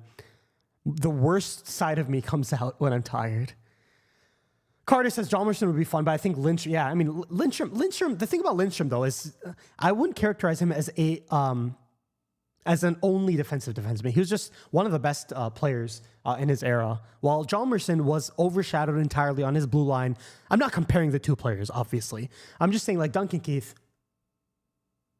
Oh, shoot, I forgot to reply because I was too busy yapping. I can't multitask when I'm tired. Whatever. Yeah, I don't know. I didn't talk to them enough. You know what? Let's do higher or lower. I think it's more of a chill game. Rich versus Petra. What I was saying, Carter, is Hjalmarsson is more of a true defensive defenseman, while Lindstrom is just like an amazing defenseman. As we take a look at a trailer. The NHL did a good job marketing this, but all of the marketing was done by the politics and the players, man. They put everything on the line in this game. I'll go higher for Petra, and I'm absolutely correct. Woo!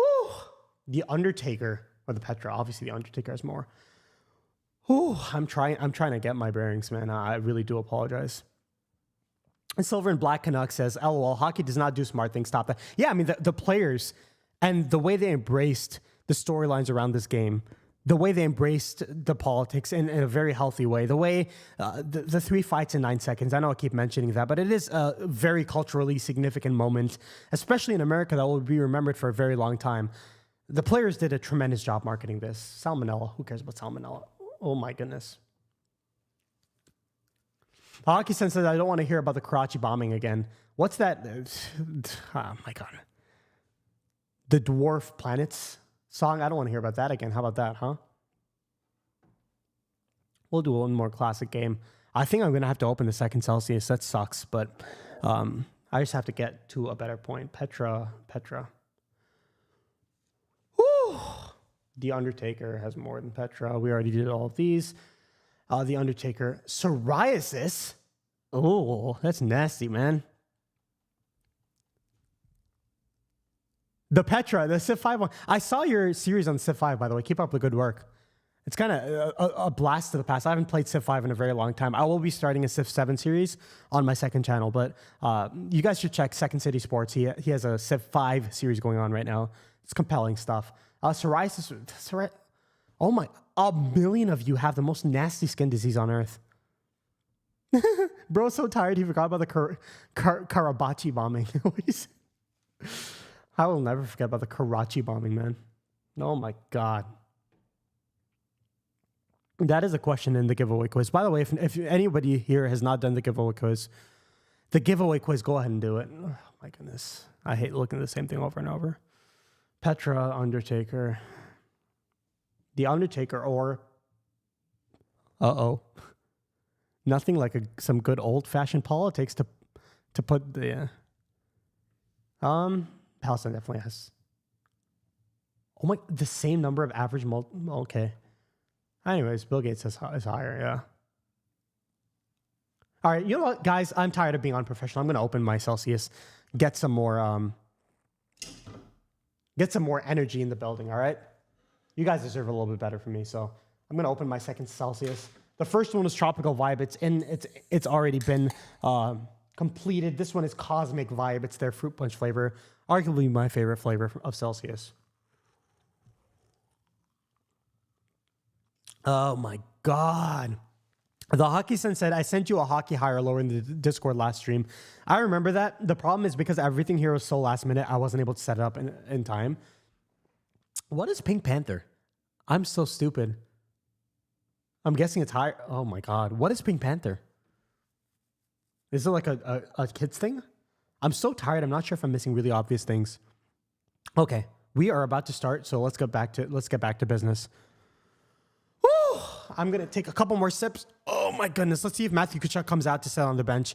I have my eyes peeled open. I'm gonna take a couple of sips more of my cosmic vibe cells. He's still on the bench. What's he doing?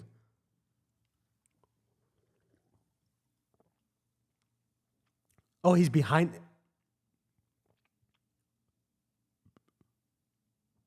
He's still wearing all of his equipment. He's still on the bench. He's at the end of the bench now. I'm not sure if he's going to play. We'll see. If I had to guess, I don't think he's playing in this game, but I guess it's nice to see him still supporting his teammates from the bench. But yeah, I don't know. I'd rather see him in street clothes behind the bench yelling at everybody than constantly aggravated at the fact that he can't make it.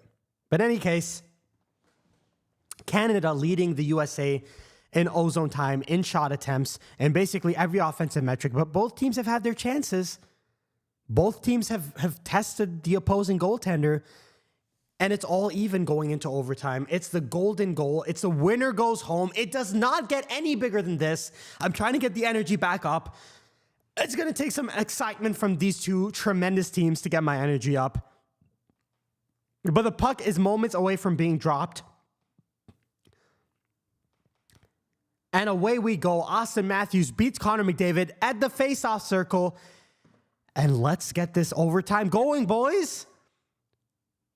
Brady Tkachuk from behind the back pass to himself. And now Brock Faber behind his own net. Faber does a very good job slowing the game down. And now Jacob Slavin, that pairing is back together again. Brady Tkachuk sends it all the way deep. Bennington easily plays it with no real forecheck by the Americans. And now here's Nathan McKinnon. McKinnon holding, shooting, and that's deflected up and out of play. The Hockey Sense is classic cartoon for Pink Panther. My bad. I wasn't really a cartoon kid when I was younger. Maybe you guys can teach me a little bit more about cartoons. How about we watch cartoons? We already know that the NHL will ban my ass faster than I can even blink if I play any NHL content, so I might as well switch to a cartoon channel. Maybe you guys can teach me a little bit more about that. Now here's Connor McDavid still on the ice now against, who's that? Who's that for America? It's Jack Eichel who wins the faceoff. The Americans are able to clear the zone. And now here's Jake Gensel. He just has to dump it in deep because one of his line mates was way offsides. Bennington, Gensel with a really nice forecheck, but Makar is able to settle the puck down. And now Reinhart up ahead. Oh, what a move by McKinnon, but that's taken away. A great back check by Eichel. Eichel sidestepping. Reinhart shoots from a tight angle, and that's a huge save again by Bennington. Another garbage shot almost trickles in dangerously on Bennington, but that does not pose an actual danger. And the Americans recover and get it up quickly. Matthew Boldy, a great pass, a shot, and that comes the other way. Werenski tries to send it right back to the slot. That's deflected, and the Canadians take it back. Mark Stone, a tape-to-tape pass. Hagel on net. And now here's Mark Stone. Another shot just deflects wide. Hagel once again dominating the puck on this shift. Back over to... I didn't see who that is. I apologize. But now Cirelli battling with Werenski behind the net. It comes back to the point for Canada. Hagel still on the ice, battling away. And Matthew Boldy manages to get the puck out all the way down, and icing is called against the Americans. A smart icing by Matthew Boldy because the Canadians were just starting to put on pressure.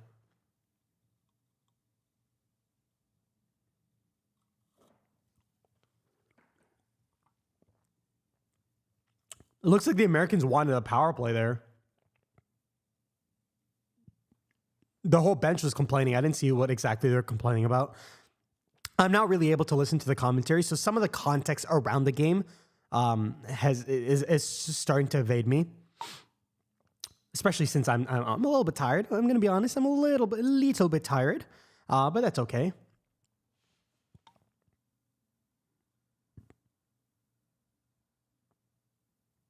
Yeah, it looks like the Americans are really upset. They wanted a penalty there. But anyways, it's a defensive zone faceoff for the Americans.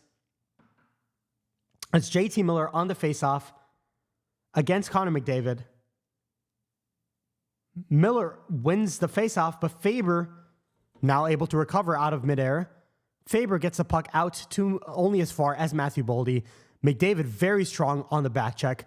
Parayko one touches it to McDavid, and look out here. McDavid building up a full head of steam right up the middle of the ice. McDavid dances to the outside. McDavid shoots, and that's blocked. That's a huge block by, I didn't see which American defenseman it was. McDavid gets it back, though. McDavid dancing in. Faber steps up on him beautifully, and then Brady Tkachuk deflects another pass. Now here's Austin Matthews. Brady Tkachuk sends it in deep. Matthews at full steam on his teammate in Toronto, Mitch Marner. The two Toronto Maple Leafs teammates battling behind the net, and Jake Sanderson barely keeps the puck in with a good play at the blue line. Larkin, the pass! Oh my goodness, what a save! What a save by Binnington! Austin Matthews was that close to a golden goal. Another shot. I'm losing my voice, but I don't care. The Americans putting in 1 to 2 to 3 grade A chances to win this game in overtime. But somehow the puck never settles into the back of the net. And now here come the Americans again. Jack Eichel sends it in deep. The forecheck has been tremendous. Another great keep in. Uh-oh, look out. Here comes Brad Marchand.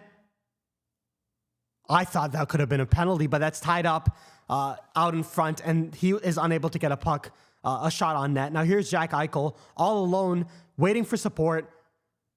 Here's Matthew Boldy, top of the slot, and that's shrugged aside by Binnington. Hanifin at the blue line. A shot is deflected. Oh my goodness, it's end-to-end action. My tired ass can't keep up with this game. Oh my goodness, I want to see replay of this. Matthews, what a blocker save by Binnington. That was postmarked for the top corner. Oh my goodness, and what a save. That would have been a moment that defined Austin Matthews' career. He described this game as like a Game 7, and the entire Canadian fan base mocked him for that, saying, oh my God, Austin Matthews in a Game 7. It's going to be an easy Canadian victory. He was that close. The golden goal was on his stick, but Binnington robbed him in that instance. We'll see if the Americans are able to get another chance, but that was as golden a chance as they could possibly ask to get. And now here come the Americans. Brock Nelson. Oh, I hate. Anyway, I'm not gonna hate too much. Cale Makar. Now Sidney Crosby sends it in only as far as Jacob Slavin. Jack Hughes, who's currently playing on the fourth line due to his lack of physicality, I guess. Brock Nelson, the old man, tries to send it in deep. It's knocked out of midair by a Canadian defenseman. Now here comes Sam Reinhart the other way. Jacob Slavin intercepts a pass, and another Hail Mary pass by Slavin. Shot! Matthews again! Rebound! How was that saved? Are you kidding me, Binnington? Where did this version of Binnington show up? He's been up and down this entire tournament, but back-to-back, tremendous. Look at that save on Brady Tkachuk. It's vintage. What a save! What a glove save! Look at that robbery! Jordan Binnington turning back the time to 2019. He loves this stadium, I guess. What a save! Another save! Are you kidding me, Binnington? Austin Matthews and another highway robbery by Jordan Binnington. If the Americans are not able to pull this game off, Austin Matthews will be seeing Jordan Binnington in his absolute nightmares. Back-to-back, tremendous glove saves. Now here's Brady Tkachuk as the Americans try to keep the pressure on Binnington. Back to Noah Hanifin. Hanifin sends it in deep. Brady Tkachuk trying to recover the pass from Brandon Hagel. Austin Matthews has been tremendous in this overtime. He's back on the forecheck again, and Binnington plays the puck smartly, and gets it out for the Canadians. I cannot believe what I just saw. Throughout the tournament, Binnington has faltered when it mattered the most. I mean, sure, he made some big saves in all of Canada's previous overtime games. He's done that. But he led Finland back into the game in the previous game. He struggled against the Americans the first time around, but he has been tremendous in this game, and especially in overtime. Just tremendous. I was completely wrong about Jordan Binnington. I described in the thread that I released early this morning, I can even pull it up after this game. I described Binnington as the key for Canada, and so far he has been the key for Canada because it's been an even game so far from both of these two teams. Both of these teams have had moments, and it's been Jordan Binnington shutting the door on the Americans time and time and time again. A 33-25 shots on goal advantage for the Americans, and Binnington's been the difference. That is huge for the Canadians. It's justifying every last bit of faith that John Cooper has showed Jordan Binnington throughout the tournament, throughout all the ups and downs. Here's Crosby in the same area that he had his first golden goal, and that's saved by Connor Hellebuyck. A dangerous rebound is cleared by the Americans, and here come the Canadians the other way. Here comes Cale Makar dancing into the zone. Makar behind his own net. Makar battling with Brock Fabers. My voice is cracking like a teenager. A long shot from the point is deflected, and now Larkin gets a puck out. A great pass to Austin Matthews, who's had the hot stick for the Americans. In overtime, Matthews behind his own net. Active. A shot from the point with Brady Tkachuk all over Jordan Binnington. I'm not sure that would have counted anyways. Now here comes the Canadians the other way. Nathan MacKinnon playing with Sidney Crosby. The puck is sent in by Sam Reinhart, and now Jake Sanderson behind the American net. I need another sip of caffeine because my energy level is not keeping up with the tremendous energy level that these two teams are showing, especially in overtime. It's end-to-end hockey, but wait. Zach Werenski chasing, and now here come the Americans the other way. Once again, Jack Eichel to Matthew Boldy. Boldy, a great back check by Brad Marchand. And now here come the Canadians. Seth Jarvis trying to find Sam Bennett in the middle of the ice, but that's turnover. Now here's Zach Werenski. Werenski alone into the offensive zone. A sharp angle shot is saved by Jordan Binnington. I have no gap in this game to drink a sip of Celsius. I have the can to my mouth, but I'm unable to find some time. Noah Hannafin, a shot just deflects wide of Binnington. Here's JT Miller back to the point, and that's Adam Fox is unable to keep that in. I'm starting to see what Pete Blackburn meant when he said that Adam Fox was not having his best performance. But anyways, here comes Braden Point, wheeling and dealing, gets back to the point. His shot is deflected just wide. And now Jack Hughes chasing, and that race is lost for icing, and I finally have the opportunity to take a sip of Celsius. I know Silver and Black Canuck saying this is COVID Binnington. I know you have PTSD as a Canucks fan from that COVID run, but this is just unbelievable stuff from Binnington. It's something about this stadium, man. A Game 7 scenario in this stadium, of course Binnington's going to stand on his head for the first time all tournament. Of course it has to happen. And now another defensive zone face-off for the Americans. A big face-off for Austin Matthews, who's been a standout this overtime. He has to win this against Sidney Crosby. Crosby, it was a tied face-off. I got stuck sipping Celsius. McDavid's! Oh my goodness.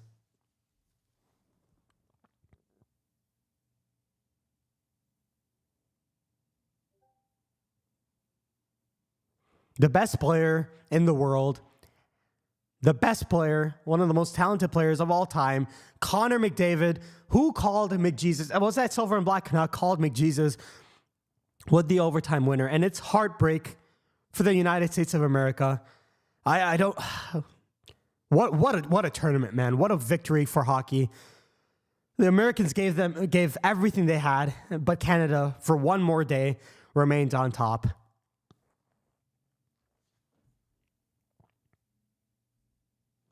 Jordan Binnington with unbelievable save after unbelievable save to keep the Canadians in the game in this overtime. And it just takes one chance from Connor McDavid. And that's it.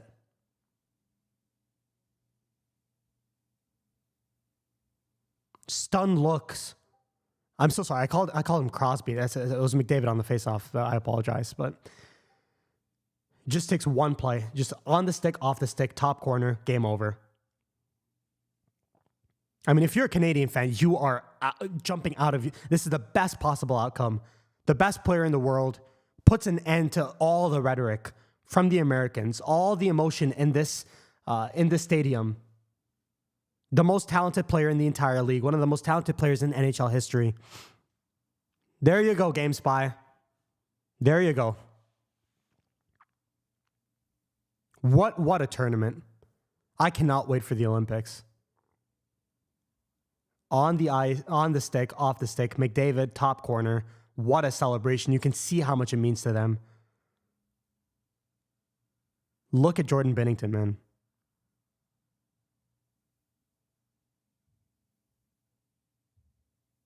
Stepped up when they needed him the most.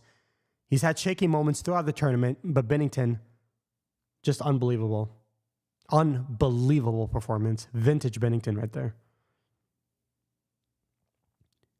You could see on the American players' faces, they left everything on the ice. They're in a state of shock. Yeah, they're raving about Binnington for good reason. What a GameSpy, absolutely. I guess we have to become provinces of Canada. Were we playing for the 51st state? Canada puts the end to the tariffs. They put an extra tariff on this trophy, and the USA was not able to afford it. What a performance by Binnington, man. What a performance by Binnington. I was the biggest Binnington critic leading up to this. It's hard to look at the American roster and single any player out. They had a great tournament as a team. I know you could probably say guys like Jack Hughes needs to be better at some points. Adam Fox needs to be better at some points. But overall, Austin Matthews had a tremendous overtime. Just Binnington was better. And it's, you know, you could be salty as an American fan, and you can probably tell by my voice, I am slightly salty. This is a very symbolic passing of the torch from Crosby to McDavid.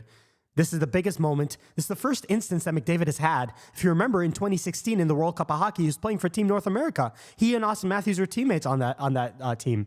This is the first opportunity that McDavid had in a Canadian uniform in true best on best. Of course, he played in the World Juniors. As we see the handshake line, my goodness, what a performance! But McDavid had a highlight reel goal in the first game against the Americans, and now he has his signature moment. This will be remembered for a long time in Canada, long after the USA and Canada on a political front make up, as they inevitably will, and they become friends again. Long after, people will be remembering the moment that Connor McDavid put an end to this American run, this Cinderella run that the Americans were on. It sucks to see the Americans having to battle without Matthew Tkachuk, one of their best players in the lineup. It sucks to see Charlie McAvoy miss the game. You could say whatever you want. Canada deserved this win. They were the better team. And even though the Americans kept up with them all game long, the better team won.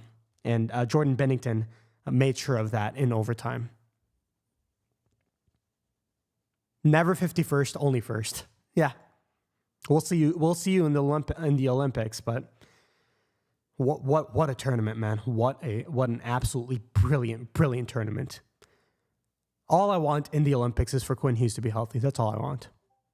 And then whatever happens. You can see the dejection on the Americans.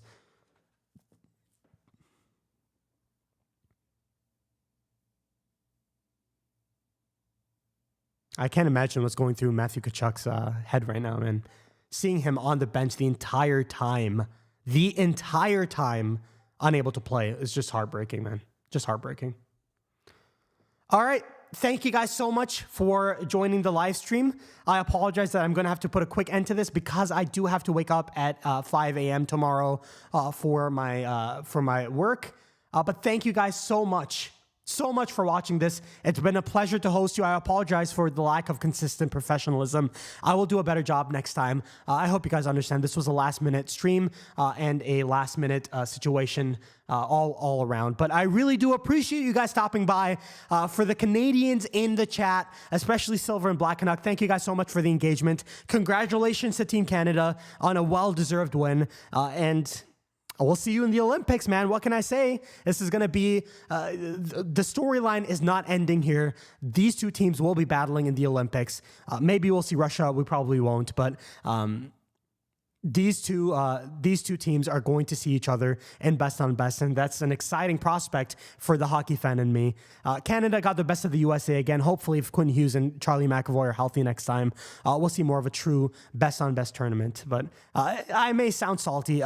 This was a well-deserved win for Canada. They deserve this win, and they pulled it off in overtime. Jordan Binnington was incredible, and the Americans were just unable to stop him. So thank you guys once again for joining me on this late notice live stream. I appreciate everybody for sticking around. For the 11 people still watching, you guys are absolute hockey legends. I really do appreciate you guys, and I'll see you guys next time. Keep an eye out for a video coming out within the next week or so about the Seth Jones situation. If you're a Blackhawks fan, I think it will be a pretty compelling video. But thank you guys so much for sticking around, and I'll see you guys next time. Peace.